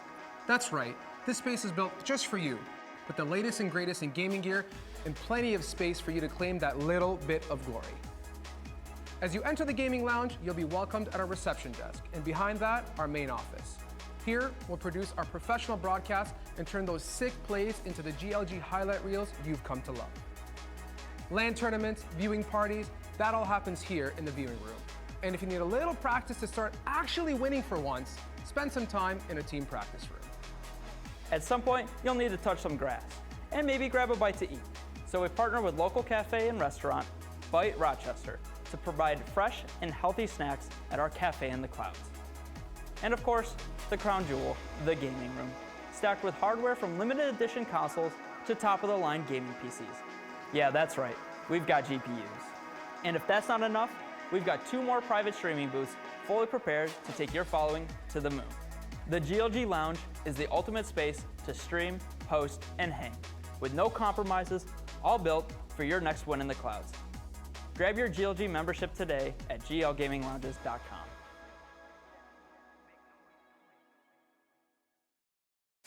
Looking like it's all over. Hold up. Maybe not! Are you serious? My name is Ben Garvey, and I founded Great Lakes Gaming with one goal: to create an exclusive club for casual and competitive gamers to come together, full stop. Every week, GLG hosts esports competitors of all ages with real prize pool tournaments and a live broadcast to Twitch. One actually does come through from Jenny. The second, the third, the fourth. With thousands of followers and hundreds of weekly players, the GLG community is thriving more than ever. And now we're building a better experience for our players. And we're setting the bar high. No, literally, 22 stories high. Welcome to the Gaming Lounge, the first of its kind, located on the 22nd floor of Innovation Square in downtown Rochester, New York. That's right, this space is built just for you, with the latest and greatest in gaming gear and plenty of space for you to claim that little bit of glory. As you enter the gaming lounge, you'll be welcomed at our reception desk, and behind that, our main office. Here, we'll produce our professional broadcasts and turn those sick plays into the GLG highlight reels you've come to love. LAN tournaments, viewing parties, that all happens here in the viewing room. And if you need a little practice to start actually winning for once, spend some time in a team practice room. At some point, you'll need to touch some grass and maybe grab a bite to eat. So we partner with local cafe and restaurant, Bite Rochester, to provide fresh and healthy snacks at our cafe in the clouds. And of course, the crown jewel, the gaming room, stacked with hardware from limited edition consoles to top-of-the-line gaming PCs. Yeah, that's right, we've got GPUs. And if that's not enough, we've got 2 more private streaming booths fully prepared to take your following to the moon. The GLG Lounge is the ultimate space to stream, post, and hang, with no compromises, all built for your next win in the clouds. Grab your GLG membership today at glgaminglounges.com.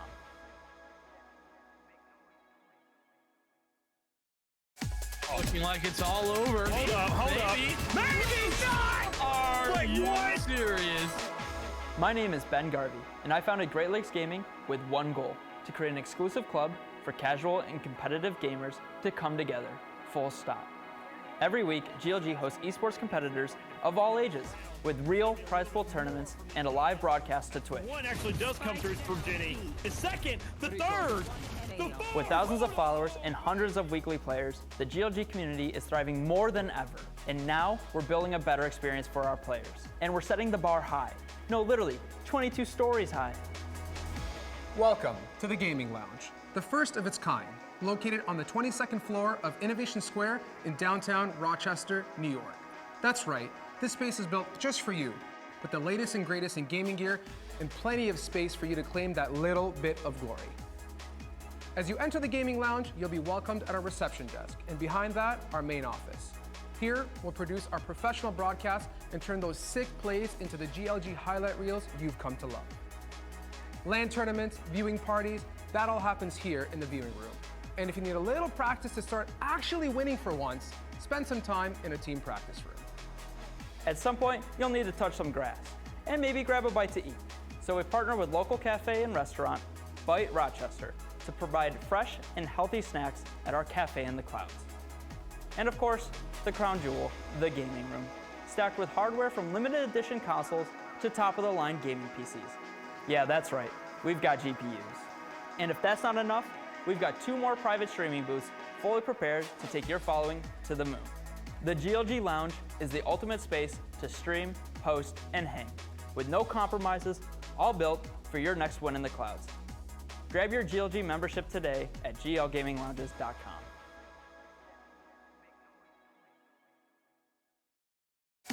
Looking like it's all over. Hold up. Maybe not! Are you serious? My name is Ben Garvey, and I founded Great Lakes Gaming with one goal: to create an exclusive club for casual and competitive gamers to come together, full stop. Every week, GLG hosts esports competitors of all ages with real prize pool tournaments and a live broadcast to Twitch. One actually does come through from Jenny. The second, the third, the fourth. With thousands of followers and hundreds of weekly players, the GLG community is thriving more than ever. And now we're building a better experience for our players. And we're setting the bar high. No, literally, 22 stories high. Welcome to the Gaming Lounge, the first of its kind, located on the 22nd floor of Innovation Square in downtown Rochester, New York. That's right, this space is built just for you, with the latest and greatest in gaming gear and plenty of space for you to claim that little bit of glory. As you enter the Gaming Lounge, you'll be welcomed at our reception desk, and behind that, our main office. Here, we'll produce our professional broadcasts and turn those sick plays into the GLG highlight reels you've come to love. LAN tournaments, viewing parties, that all happens here in the viewing room. And if you need a little practice to start actually winning for once, spend some time in a team practice room. At some point, you'll need to touch some grass and maybe grab a bite to eat. So we partner with local cafe and restaurant, Bite Rochester, to provide fresh and healthy snacks at our cafe in the clouds. And of course, the crown jewel, the gaming room, stacked with hardware from limited edition consoles to top-of-the-line gaming PCs. Yeah, that's right, we've got GPUs. And if that's not enough, we've got 2 more private streaming booths fully prepared to take your following to the moon. The GLG Lounge is the ultimate space to stream, host, and hang, with no compromises, all built for your next win in the clouds. Grab your GLG membership today at glgaminglounges.com.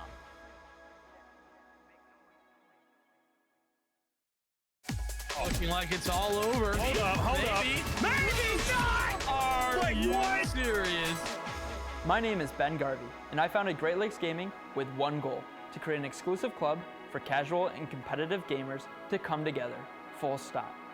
Every week, GLG hosts esports competitors of all ages with real prize pool tournaments and a live broadcast to Twitch. One actually does come through from Jenny. The second, the third, the fourth. With thousands of followers and hundreds of weekly players, the GLG community is thriving more than ever. And now we're building a better experience for our players.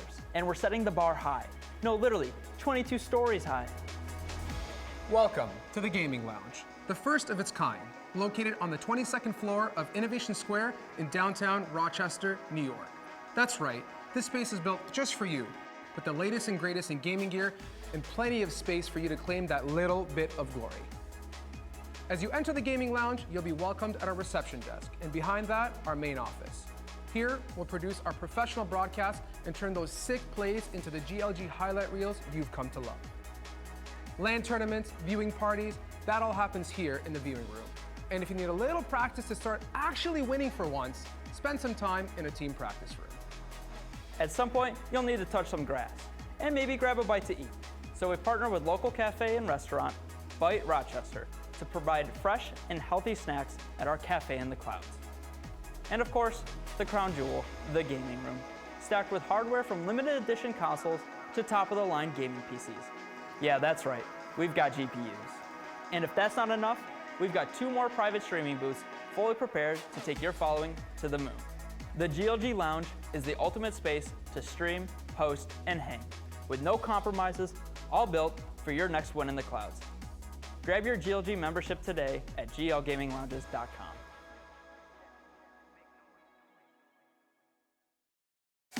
Looking like it's all over. Hold up. Maybe not! Are you serious? My name is Ben Garvey, and I founded Great Lakes Gaming with one goal: to create an exclusive club for casual and competitive gamers to come together, full stop. Every week, GLG hosts esports competitors of all ages, with real prize pool tournaments and a live broadcast to Twitch. One actually does come through from Jenny. The second, the third, the fourth. With thousands of followers and hundreds of weekly players, the GLG community is thriving more than ever. And now we're building a better experience for our players. And we're setting the bar high. No, literally, 22 stories high. Welcome to the Gaming Lounge, the first of its kind, located on the 22nd floor of Innovation Square in downtown Rochester, New York. That's right, this space is built just for you, with the latest and greatest in gaming gear and plenty of space for you to claim that little bit of glory. As you enter the Gaming Lounge, you'll be welcomed at our reception desk, and behind that, our main office. Here, we'll produce our professional broadcasts and turn those sick plays into the GLG highlight reels you've come to love. LAN tournaments, viewing parties, that all happens here in the viewing room. And if you need a little practice to start actually winning for once, spend some time in a team practice room. At some point, you'll need to touch some grass and maybe grab a bite to eat. So we partner with local cafe and restaurant, Bite Rochester, to provide fresh and healthy snacks at our cafe in the clouds. And of course, the crown jewel, the gaming room, stacked with hardware from limited edition consoles to top-of-the-line gaming PCs. Yeah, that's right, we've got GPUs. And if that's not enough, we've got 2 more private streaming booths fully prepared to take your following to the moon. The GLG Lounge is the ultimate space to stream, host, and hang, with no compromises, all built for your next win in the clouds.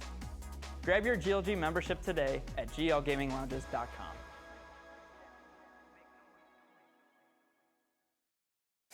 Looking like it's all over. Hold up. Maybe.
Everybody know the drill.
Hello, welcome back. This is Pit of Valor. We are going to continue the evening further and further ahead. Now, it was a bit of a wait, albeit we're alive, and so for some reason my height just keeps on shrinking. Could be the choice of voice, could be the fact that I don't know how to set up a camera. Irrelevant, I am Strive, joined by Becky.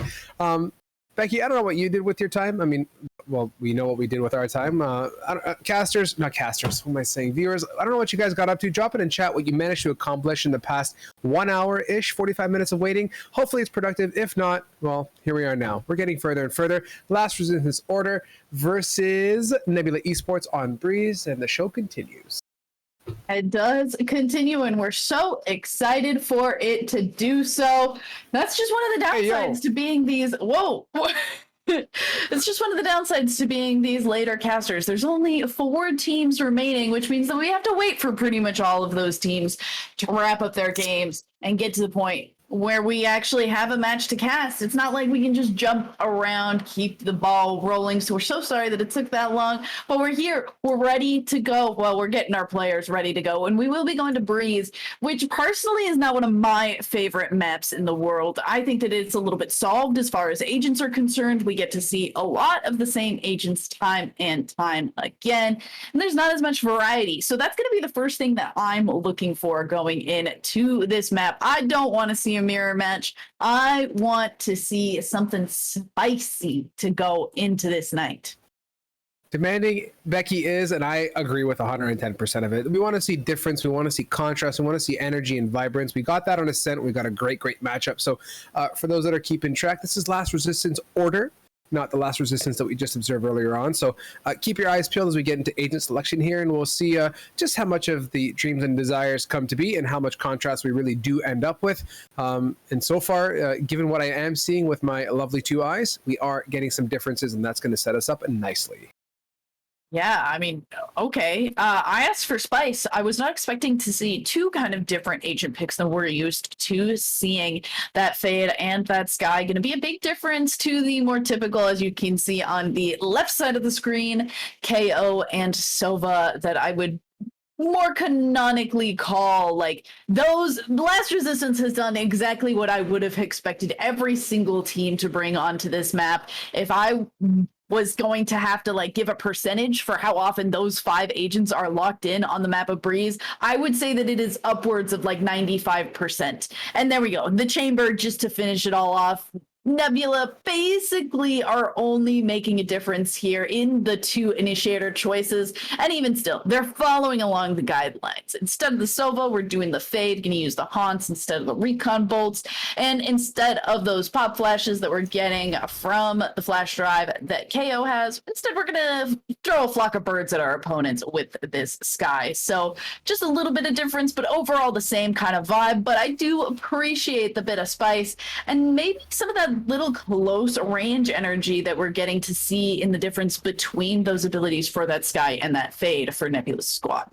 Yeah, Mega, I agree completely. Like, I love Fade, and I think, you know, considering we've had more and more agents get released over time, and it feels like with each sequential release, the blow becomes a little bit less impactful, and we kind of adapt and accept it. And I think Fade has done a really good job of integrating into gameplay and finding that happy median and being really a useful, I think, initiator, right? Like, the utility itself is strong. It's very mirroring of what Sova brings, but it's yet diverse, and it's kind of fun to you know, see how that gets utilized and how that ultimate especially makes an impact. And here with that initial bit of information, Panda does a massive amount of damage on that aggressive elbow push out of mid, and Nunu's like, you know what, not really down here, gonna play safe, let Stagger kind of flex a bit here, but they're gonna continue this battle, really sieging, and oh my goodness me, complete shutdown here trying to get up to that mid area, but Shadow, my goodness, sliding through main there. Gliding, and it's going to have to continue to do so. That blind really putting a pain onto Shadow, trying to relocate to allow for an easier 1v3. It's just not there. All right, I got to go ahead and say it. Last Resistance Order did a phenomenal job of baiting the players of Nebula into a horrible position. You could see that attacking side Viper had the toxic screen set up for that push through B main. And what did they do? They made a lot of noise towards elbow. They made somebody have to go for a little early gunfight, and they drew them out away. Basically, that entire toxic screen from the attacking side blocked off Shadow for that last duration. and it made it hard for Shadow to be able to trade out because you all just got baited on the attacking side, and look at now, you're on a save. I love this push to mid doors. Look at the energy coming through, the quick sight take. It's going to be efficient to get on there, but now in the post here, the retake inevitable. We've got the Viper wall set up, some friendly heals as well here, Becky. So everyone's kind of rejuvenated and refreshed, but not for long here as we have the collapse coming back in here. How do they make it out, and can they do some damage with these guns in hand? Let's certainly hope so, but 1-for-1 trades are not where you want to be, and nice kills coming out from that Viper, headshots galore, and just like that, Nebula are actually able to take down on a little bit of a thrifty buy there. Me, Likey the Guardian, it does a superb job, and Foy did a really good number with that, cleaning up halls like it was no one's business. So on that, we kind of level the grounds, and a nice change of pace here, Becky. We don't see it too often. Round 2 getting swung off to the other end despite the buy, so it's going to force LR back to their safe situation. So far, good mobility, good presence across the map as we start to kind of settle in and feel each other out. We'll see how the rest of this unfolds and where the majority of the action's looking. But for this round, in the time being, initial pokes is a pinch. But again, minute plus, a lot of movement possible through mid and such, and we'll see how they manage.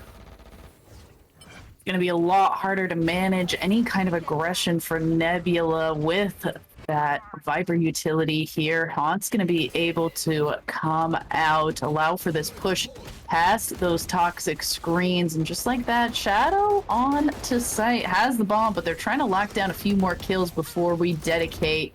A lot of low pistol kills coming out though from the defensive side. Be able to throw out some utility, get that bomb down. Now wait, just watch, flank, able to find one for Panda. 2v2 situation now though, as Shadow is able to catch Stagger unaware. Yeah, those split type situations are interesting, right? The intention really is to isolate some fights, and when you have Nebula picking up the one on site, from that point, your plan is basically washed. Like, your intention really is to make that pinch happen, equivalently or equally on both sides, and kind of keep them off guard, win one of the two, and hopefully come out on top and really capitalize on that slow flank. And in that case, we did see Alu get the one, but the follow-up wasn't there, and the battle towards A site area, right pillar, was lost, and it was just a trickling domino effect from there on out. Off of that, though, we got two big ultimates here. The Viper's Pit, and of course, you have that fade out to really make things messy if they so choose. I love the Viper's Pit on this map. Becky, I don't know how you feel, but I think it's super powerful, regardless if it's on that A or B site. Exactly, and this is quite a nice ultimate combination, actually. You've got that Nightfall to get you onto site, to really push people back, and then that Viper's Pit to get that extra potency and stick once that bomb is down. So great ultimates available for the attacking side for the start of the round and for the end of it. Yeah, we have the full I guess 32 bars of the song. I mean, songs are typically not 32 bars, but you know what I'm saying here. We got the chorus, we got the melody, everything should come together, and with a minute plus left on this clock, the initial look towards mid is kind of shaked and baked. There's that Nightfall that you talked about coming out. Has some spottedness and is looking to get on site. This K out towards the back has to be very careful as the pinch now coming through. Pop flash does some protecting for the time being, but so unfortunate there. Nunu is just getting absolutely collapsed on. Trying to hold on for dear life, but doesn't have any support from anyone. Does get the one though, amazing. Despite the turbulence, and my goodness, Nunu just soloing this site like it's no one's business. Yeah, I feel like Elusivo and the Jet, they just kind of played chicken with each other. They were both like, you peek him, no you peek him, no you peek him, and then they both died for it. So an unfortunate situation as Crone trying to hold down the fort. Shadow the only one remaining for this attacking side, and the peaks are not going to be with that Goth girl there, as Henry's going to be able to grab this defuse clean and easy and even up this match. Do not dismiss the impact of Nunu. Like, seeing that backside pin, you're right. Half wall, Jet's kind of hanging out and not really peeking, and I'm like, hello, can somebody give the KO a hand? I mean, just to reach across, it's all it takes. Jiggle, double peek it, but in the end, Alu kind of played it passive. It didn't work out favorably, but Nunu won two massive 1v1 duels, and that's kind of the shortcoming of Nebula. If they want to make this kind of stuff work, you got to double swing on Nunu and not take mono battles in an angle like that. Nunu was also very sharp on mouse one. Like, the angle itself was very tight and not necessarily favorable for the side of LRO, but they really held together, and that KO superbly clutch again, and that evens us up right back to that 2-2 scoreline. Just like that, Crone has that Viper's Pit ready. We mentioned liking how it can work for attackers, but it also does a great job for the defensive side. Unless you get run at by a shorty. Coming out Panda out the gates here. Very strong start. I mean, if this aggression is going to work for Nebula, maybe they should just stick to this. Yeah, I'm with it. I mean, the Viper Wall does a superb job at making sure you can get on site safely, but weeding out the toxins is critical. Henry waits out and gets a good off pick to back it up now. Nebula settling into the post, but we're going to see how they decide to migrate. Losing that Viper early on is troublesome, and putting the pick aside, Lucivo on the one, and the saga continues here as we're trying to get back on site, making some ground, but plenty more to cover here. Yeah, and unfortunately the decision has to be to go further on here. Panda finds another kill, trying to tap the bomb, but the blinds and the bullets make it difficult to get that defuse, and Nebula pull back ahead. Looking at the scores and the ultimates to go into this round, a lot on the table for Nebula should they choose to deploy it. Panda could go ahead and blow that Blade Storm, but I imagine it's going to be saved for if some credits get a little bit rough. Same thing for that Tour de Force. And now we're kind of looking at the same sort of thing. Both of these initiators in the Fade and the Sky, very good ultimates for being able to push onto a site to gather information about where people are hiding and follow it up very nicely. In this case, we got those Seekers ready. Gonna use some of that lower utility, find the location of Crone, and go ahead, clear that off the board. And now we are on site, the bomb getting ready to go down. We have a way to keep these attackers in a good standpoint in this game as that toxic screen falls. Yeah, Mega now in the post. Panda kind of hanging out here. Little mojito lawn chair situation, watching above, watching below, vibing to see what Alu and team are going to do. Super patient here for the retake is LRO, but they have a lot of pinch potential too towards the backside of Cave. Given the patience and just how delayed that back end is, I don't think they're keen on the retake. They maybe want to play the exit here, Becky. Might actually end up being a call. The defensive side very spread around, but Panda just decides to get aggressive and is rewarded with 2 kills. Something I wouldn't normally advise, but it works out for the black and white bear here as Stagger next to Fall, Shadow grabbing a kill, and Henry says, I want the credits from the death, and runs right into that explosive wall.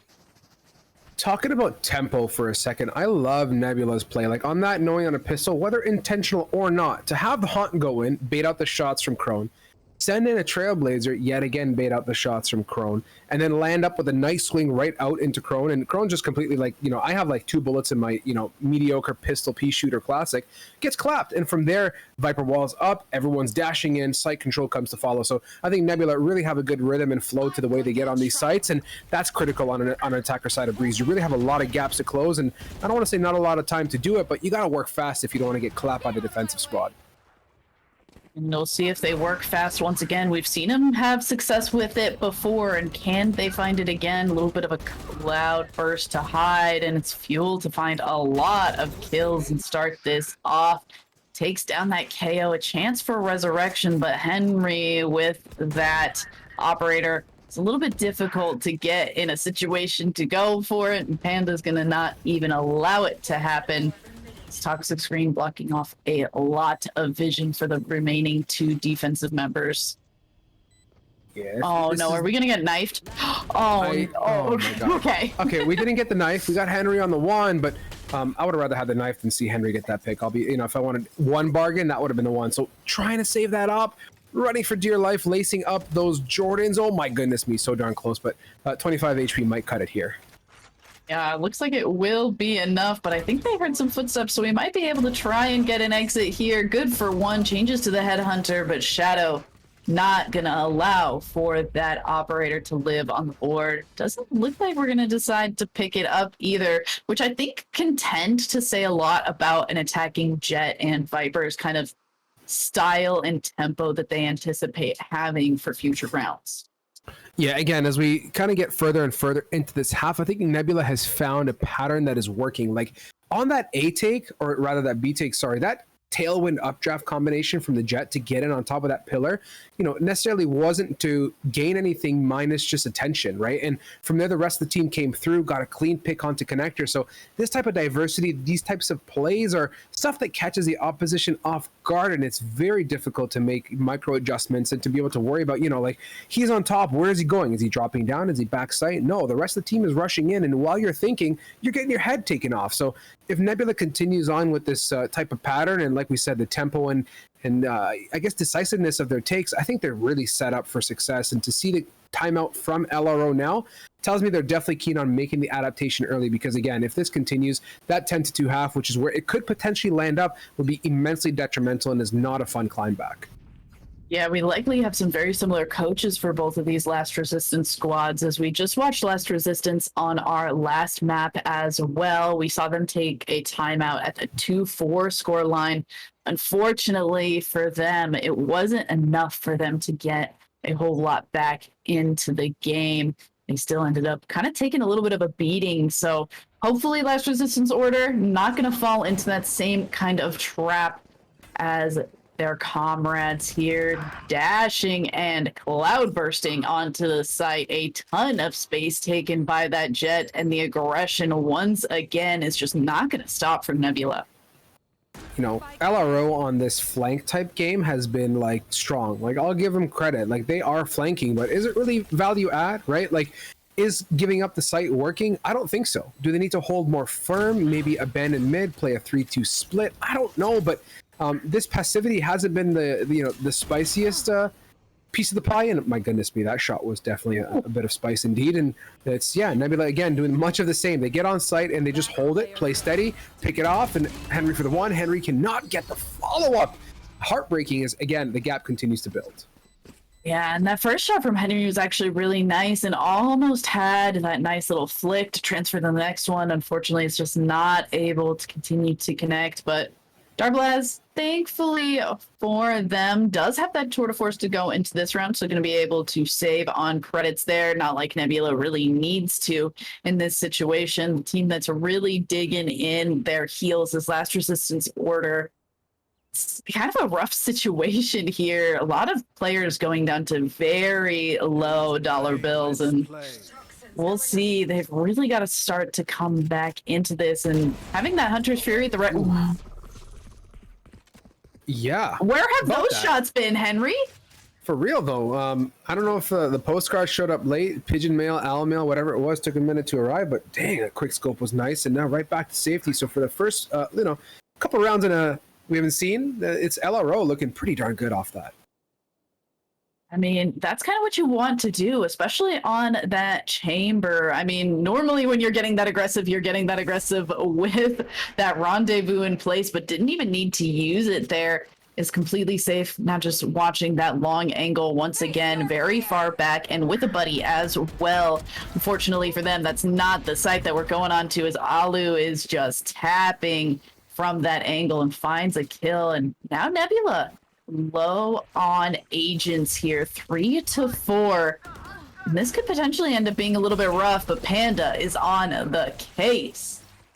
Yeah, but don't count this out. This is the first time that we don't have LR on a flank, right? They're all grouped up towards spawn, which again, getting out is going to be a problem, but Henry and Stagger have heard the prayers loud and clear, do connect, and leaves it down to Shadow. Does have a bit of utility trying to survive, not get pinged out. 2v1, that recon dart making things a little bit messy here, Becky. Oh, really? Trying to do some fancy footwork, fancy bullet work, and manages to actually take Stagger by surprise instead. Going for the reload, finds a gun. Prowler to start, has the haunt. This is such a back and forth. The ping comes out, and the headshot is a beautiful clutch to come out from Shadow and keep Nebula in this lead. Absolutely stunning. Call it an initiator, I call it a clutcher. Like, having that haunt there available, like the Prowler, dude, 10 out of 10 play. And to see that, honestly, I think that was one bullet, and then the quick switch out was the connection to the headshot. So yeah, Shadow really earning some merit and stripes here. And 11-3, Nebula getting it down to the wire. My goodness, like for a second to see LRO come back on top, but then Nebula claws it back. That stuff just doesn't cut it with me here. Last Resistance, get the advantage. They're going to have to follow up, or else it's just a wash. Looks like Henry, Tour de Force in hand, looking a little too high, a little bit baited by that updraft, and on the reload is going to be the death for Nunu. Fuel finding that one. Prowler going to force Henry back, and an unsuccessful repeat means that Shadow is just running and finding these headshots all across the board.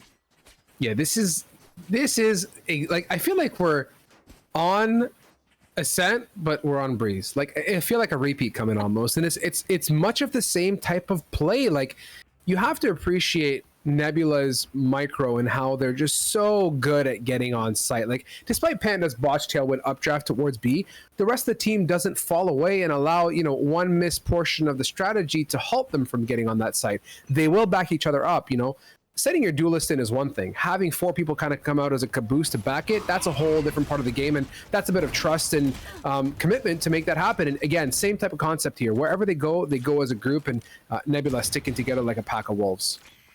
It's beautiful because you're also, as a part of that, getting to see the use of utility. That wall is up, which means that they are pushing. They are using that vision to their advantage, using that high haunt to be able to get vision over the toxic screen and just take shots through it. It's absolutely beautiful to see it all working together. It's completely harmonized here. We're hitting all the high notes of what I think is really good Valorant play, really good team synergy. Darblaz absolutely cleans up shop. Nebula getting closer and closer to that double-digit 10th round if they so please, but we're feeling it, and we're feeling pretty good, I'd say. Wrapping it up, Becky, what is it going to take for LRO to change things up? We do want to see a 3rd round come out. That is optimal, but they're walking into it with guns in hand, strategy-wise and opening pick-wise. Where are we at, and what is it going to take for them to pick this up? Honestly, I kind of wish they were just like double stacking both of these ultimates. I wish that they were just throwing this Viper's Pit at an entry to a site along with that null command and just saying no utility. If you're going to come into this, you got to come in blind, and just honestly, they just got to pray that they go into that Viper's Pit. But unfortunately, that 50-50 shot of that Viper's Pit is in the wrong side of the map. Tell me how Elusivo gets away from that. There's 3 people on site taking a battle at left pillar and still manage to walk away full HP. So the KO ult goes to nil, and we yet again reset with a minute 15, and the Viper's Pit's on B. So this might be that chance to really stack up that A site for LRO, because I don't really think Nebula wants to go back. They're ready to send it through, and off it goes here with the Seekers as well. Yeah, Seekers and the Nightfall. So you got a lot coming at you. You're trying to shoot out those Seekers, those Prowlers, everything that is being thrown at you, and it just allows for those bullets to be the things that actually find the shots, and a flawless round is going to be the finish. And I'm getting a whole lot of deja vu, unfortunate for Last Resistance Order fans. I want to say like Last Order or Resistance because they're all like Star Wars words, and I keep trying to put them together like Star Wars phrases. I think chat can kind of feel much of the same. And it's okay, Becky. For you, anything, just you can phrase it how you want. I think we can put one-on-one together and figure it out, because this matchup has been a whole bunch of Nebula, and Last Resistance has been brought up on the back end, and we've come accustomed to that. But now getting into the second half, the swap, we know how things can get on Breeze as much as it can get on Ascent. A 180 swap is all it takes here to come back to life, and a pistol or 2 really gets you going on the right foot with that as well. And I also have to point out that Nebula are the ones with the kind of quote-unquote weird team composition, and if I hadn't seen the toxic screen into the haunt for vision, I would be not a believer. As I'm trying to talk about other things, Nebula is just trying to keep me talking about them and their gameplay. A big 3-for-3 trade just spewing out in the mid of this map. The final 2 remaining Last Resistance Order players trying to play towards the back of CT as Shadow potentially going to be able to meet up with this Viper and do the exact same thing. That's the plan here. A repeat of what I believe was the way the first pistol played out, except the exchanges, the 3-for-3, the swing, the jiggle, the walk. They're off of it together as a duo. Foy gets it onto Crone. Last one is pinned at half wall. We got the half, and we have the headshot. Shadow, your Clouch Maestro, just protecting and guarding friendly support Viper, and they bring home that round 11. And it's fitting for it to end up being the Fade and the Viper. I was talking about the way that we're seeing these two play together. And it just is, it's making me a believer. I'm going for the monkey song over and over here. I'm so used to seeing the Sova and the KO as those initiators, but the way that Nebula is just denying so much information and vision whilst giving themselves the upper hand with the haunt from this fade is just chef's kiss. If you got a duo that you're playing with and one of you's a controller, one of you's an initiator, y'all got to start taking notes. Pick it up. If there's one compliment that matters, it's a chef's kiss from a GLG caster. And with that, again, the same type of thing continues, albeit a little bit different, a little bit of different seasoning in the pot. And we got Last Resistance Order looking really fresh. But Nebula here, we know they know how to flex retakes. The Viper Wall is protecting, and Panda says definitely no shot here. If you know Nebula, you know that we're here to play. It's down to Nunu, your A-clutch maestro, fitting to what we saw on the Sova on the Ascent, who really knew how to play that B. We got Nunu here to be steady, low HP. Oh my goodness me. That robotic Tushy was sticking out just a smidgen too far, and Panda takes advantage of that like it's nobody's business. I don't know if you've seen the videos or the TikToks of how KO's hips can move in the game. Oh, I've seen the Okay, TikToks. yeah. So that's when you said that the robot Tushy was hanging out a little bit too far. That's all I can think about. It's just the KO, the little bit of a KO twerk. Just maybe feeling yourself a little too hard. You've seen those like Brimstone ones too, where they have like that nutty song that comes on and Brimstone's just dropping it like it's no one's business. Like that gives me the same type of vibes. And you know, on the spirit of dropping things like it's no one's business, Nebula is dropping Last Resistance members like flies, and we're now at that match point. This could be the ending of the evening. We're tailing off to whatever we can kind of scrounge together. But Nebula's played this so well, and you really have to commend that, Becky. They indeed have, and they're hoping to continue to bring this prowess into our final match. And only one round stands between them and being able to do so. Last Resistance Order just has to figure out something that's going to work for them on this attacking side. And if it was me, I'd be trying to kind of take a page out of Nebula's book. You can do virtually the same thing with the Toxic Screen and the Recon Bolt that we were seeing. And I mean, something that's going to make it a whole lot easier is Stagger picking up that kill onto Shadow. Gotta love the Bulldog. Such a great weapon. Definitely outplays the Spectre. The Spectre, I despise it. See a Bulldog. Yes, please. More of that. Hopefully headshots to follow, because they're kind of caboosed up now. Darblast playing that top angle, does have a rendezvous, so the moment we get a whiff of it, should be able to get away. Oh no! Actually a little bit late, delay, getting greedy as Crone gets that pick on the way through. 30 seconds left. Yeah, what a delay and an unfortunate spot to end up in. 3v5 now. Last Resistance Order actually kind of clawing their way through this round, and that Viper's Pit is going to add a little bit of poisonous punch to those claws. Oh, and a flash. Oh no! One enemy remaining. We're both speechless at the unfortunate watching this fall unfold. there. Yeah. Oh my gosh. And Panda now 1v3. If anyone can make it happen, I mean, this would be the jet clutch of the century, but it's just kind of skirting around this Viper's Pit. This is one of those situations. Do you go for the clip, or do you just wait for the exit frags? And it looks like waiting for the exit frags gets Last Resistance Order a third round into this. Henry's gonna fall, but at least being able to continue into this game has got to feel good for Last Resistance Order at this point.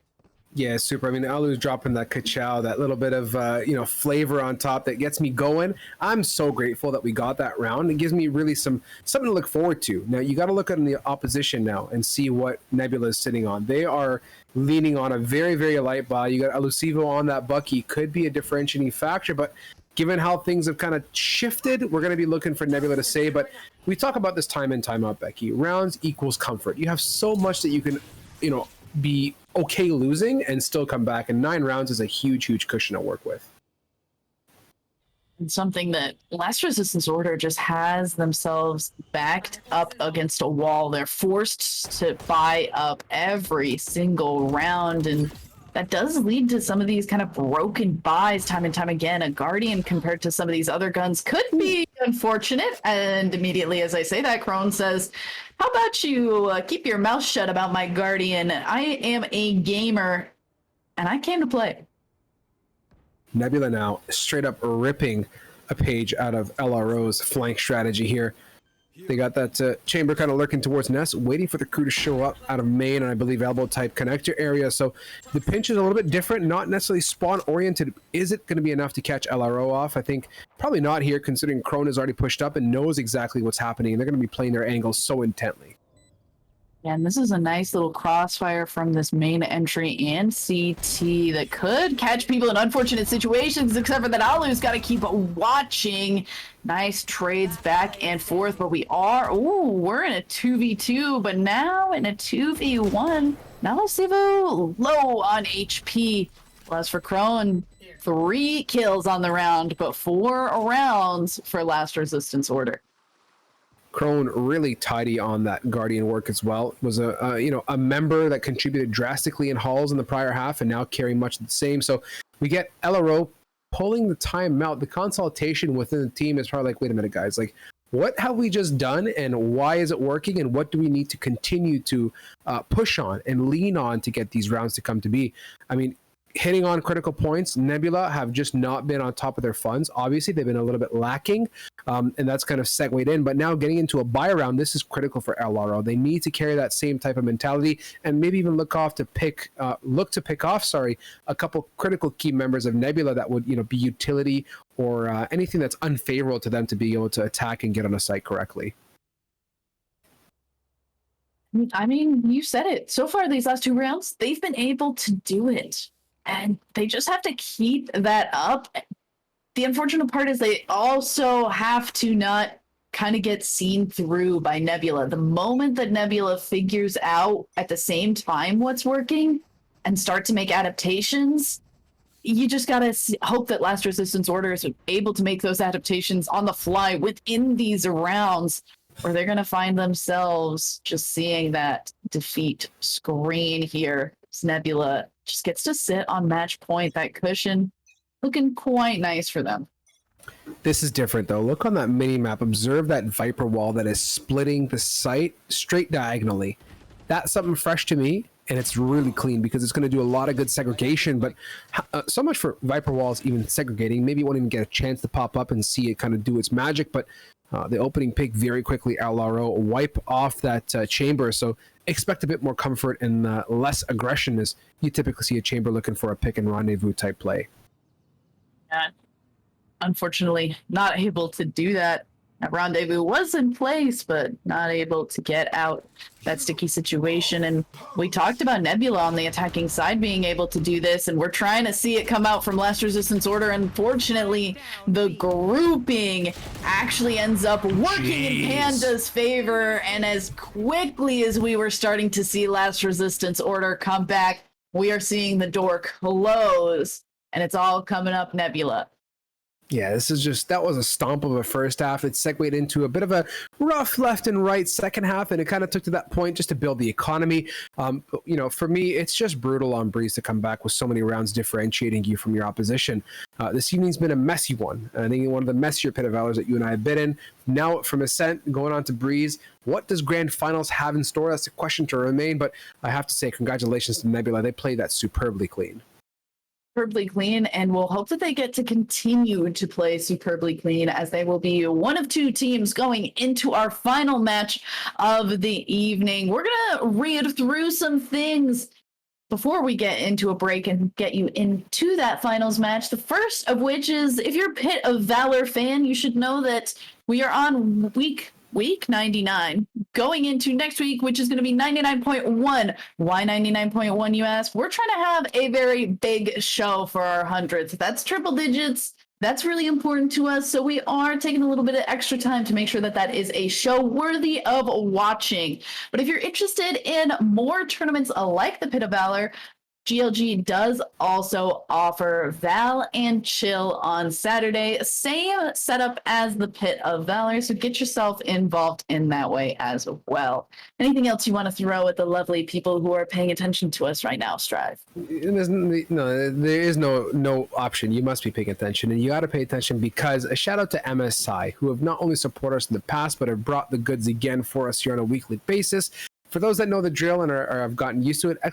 giveaway in chat. Sign up for the opportunity to be a part of a free giveaway. Honestly, it's not even that complicated, unlike so many giveaways that expect you to divulge your social insurance number, where you live, and the color of the boxers you're wearing at any given time. You get a headset if you're the winner of that. And we also award a fantastic mouse to the MVP at the end of our evenings as well. So stay tuned for that once that does come around. I've mentioned it in the past as well. Please take this time to support us at GLG, right? We built a family, we built a community, and most importantly, GLG Country Club membership is still a thing. And we still fill up events like it's nobody's business. And to be a part of those events and not have, let's say, hiccups getting in and getting seated, get yourself the Country Club membership. It's 3 months for the price of one, as it always has been, to make it a bit more value friendly for everybody. $10, all it takes. Your entire team is protected. Only one of y'all need to hold this thing. So it's pretty straightforward. The gist of it is that you support us and we get to support you to make sure that you're in all of our events as well. So on that note, Becky, let's go to a snappy quick break. We hope this matchup was a little bit of an interesting one. So if we do take a hot minute to come back to Death, don't go too far. You can very well bet that Grand Finals is going to be an absolute bangaroni. So off to a quick break, and we'll be back with you momentarily.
Alrighty, welcome back, everybody. Hold on a second. I'm time traveling. Boom, just like that, it's fixed. See how easy that was? It's bang. Time travel's solved. that easy?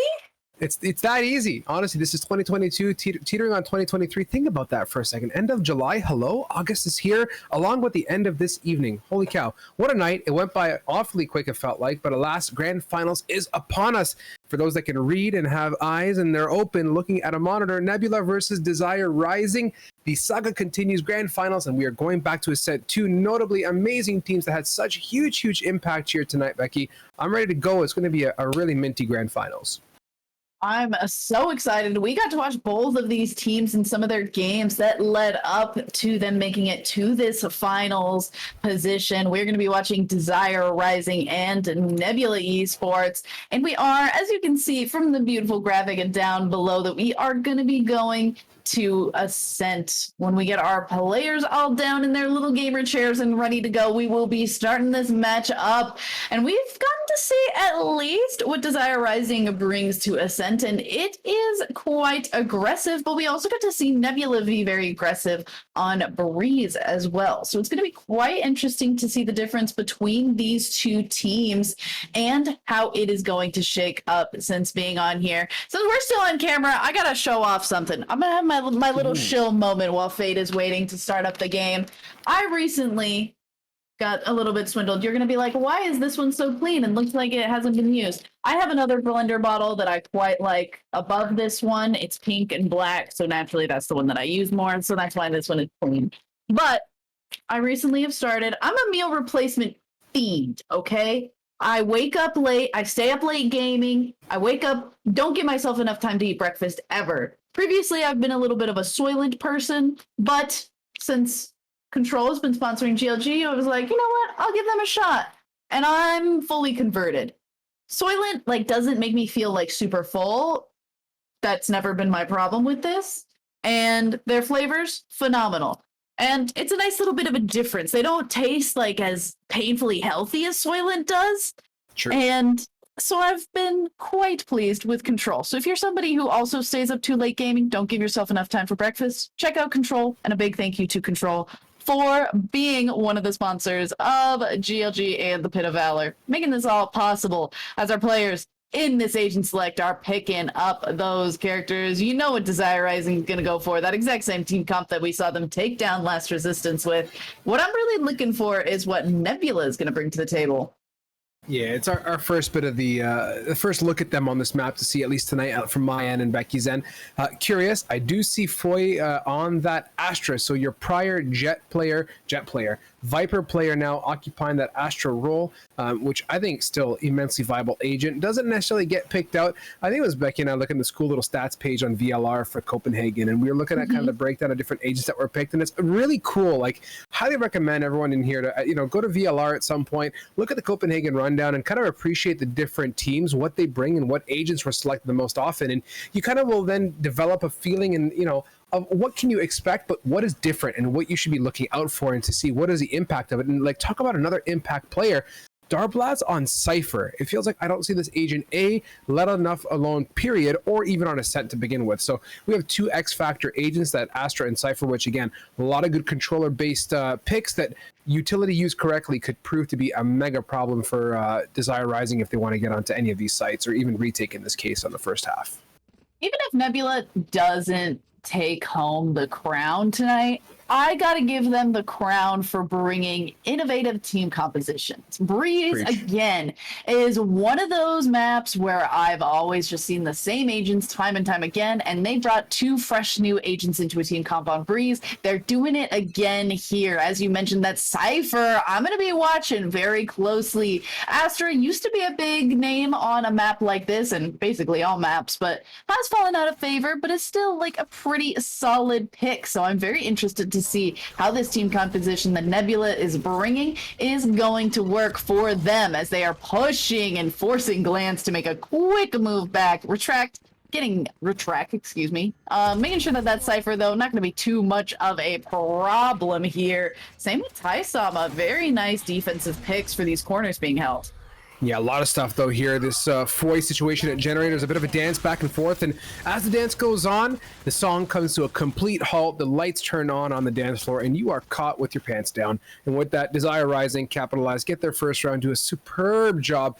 I like the intention from Nebula, right? They had a good little paint shell nade there that went into that tree room. They looked to close the gaps, but very quickly the defense shut them down, and no grounds were covered for that matter.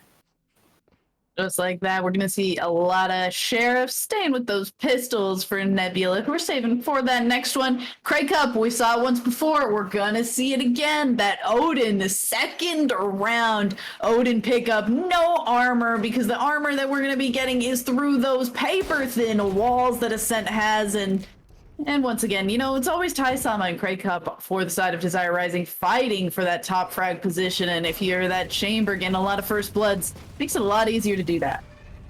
Yeah, Mega here. The same attempt towards True Room. Looks like it's on the agenda. Ooh, nice little bit of action here. Quick picks coming out, and the rotates are here. There's moves occurring, but they're not necessarily yet kind of figured out. Oh my god. This post-up, so patient and diligent before even getting on site. They do have a spike to recover, but in a 3v1, I mean, that's a little bit easier to swallow as you got retrack on the back end of main making some moves. Just like that. Nebula, a lot of players low though, so retrack could make this happen. Nade at the ready, trying to make these peaks, keep these attackers offside. Nice headshot into a cleanup of Darblaz, who was hurting from the time before, and somehow, some way off the back of that Brazilian bombshell, able to find a beautiful 5-0 and 2-0 for Desire Rising. Beautiful clutch there.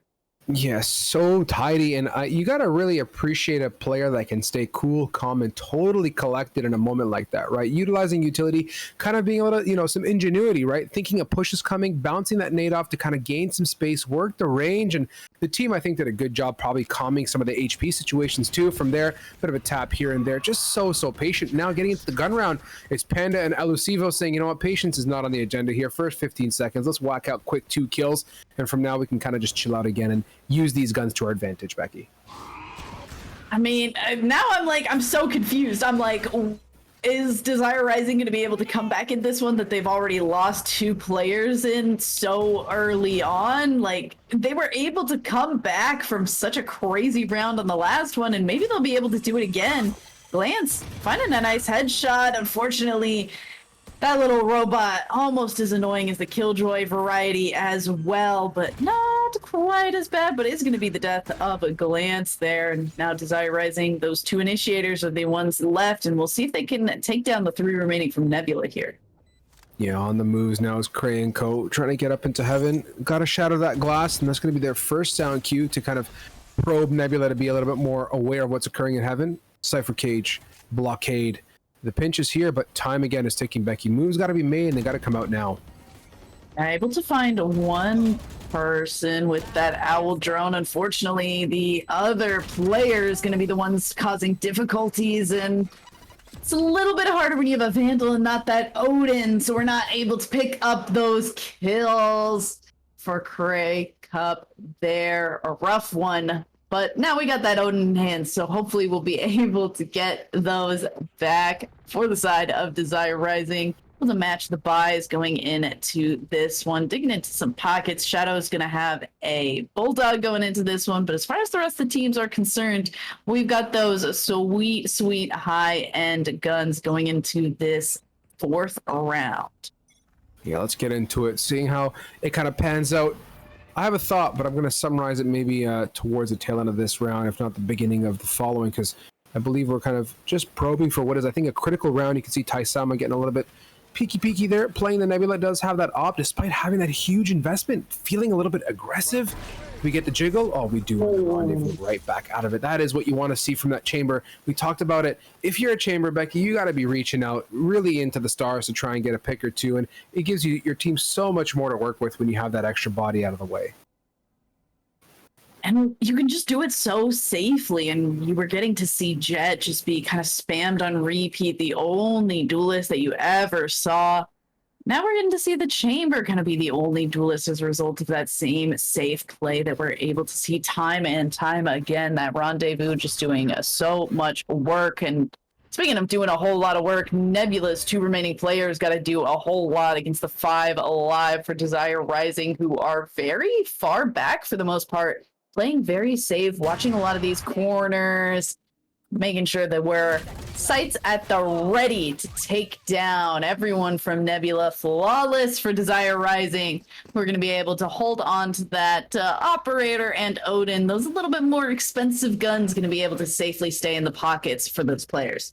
I mean, take it how you want. That's a good thing. I think I'm going to be having either dreams and or nightmares of Craig Cup with an Odin. It's going to be one of the two. I'll let you guys know next Pit of Valor 99.1. But the thought that I wanted to summarize, I think Nebula's done a really good job of utilizing utility to manage tight corners and eliminate places they have to be concerned about, right? Panda's got that Roomba. Panda's got the paint shells towards tree. And that kind of eliminates your focus, gives you a little bit more to look at. You can concentrate on the distances towards sight. And Desire Rising, adaptation to that's going to be on my agenda. How are they going to be coming into these rounds with something, right? They can't be playing these tight angles, and I think they need to learn that true room, they got to give it up. And given what I see on the mini map, I think some of that adaptation is occurring. So, you know, slow and steady, still kind of brewing this this strong pot of coffee. It feels like it's not necessarily there yet, but I think they're picking up on some of those nuances and not feeding into Nebula Esports vices for success. Yeah, playing a good job here, holding corners from Darblaz as well as the Astra on the other side of the map. Just being able to, instead of using utility to gather information, just having ears all across the map. Unfortunately, ears not going to catch up footsteps of somebody who doesn't move, like that Chamber who's using that Rendezvous instead of those feet. I don't know how his legs are so skinny when he doesn't ever go running. Chambers just snap the fingers instead, and Cray Cup walks down the steps, watch backs up. We mentioned it the time before, and it's coming true and into fruition once again. Cray Cup picking up 2 kills every time that Odin is in hand. Vix finding yet another one, and Desire Rising themselves finding yet another around. Nebula, all right. I like the decision. Time out here. They have all of their ultimates ready to go into this round, so a lot to talk about here. Full buys coming out, ultimates at the ready, and definitely on the back foot. So what's got to be coming out of these mouths here in this timeout? One of 2 things. I think really Nebula's done a good job, like I said, of segregating alleyways, but it looks like when it comes to the whole Desire Rising and just how passive they play, they're learning and adapting at a pace that is quicker than what Nebula can do. Couple that with the fact that we have, you know, this entire fiasco with the Odin at B, it's frustrating. Like, that Odin has done such a number in the previous match we saw in Ascent that it almost makes you not want to go there. But guess what? Everyone is so equally strong as individuals, even on that A site, and they're utilizing their kit to get opening picks and then fall back. And that in itself is so troubling. And they're leaning on the right agents, I think, too, honestly speaking. Like, Desire Rising are letting their key picks flourish, and they're conserving the, you know, making sure the agents that need to be alive for the long game are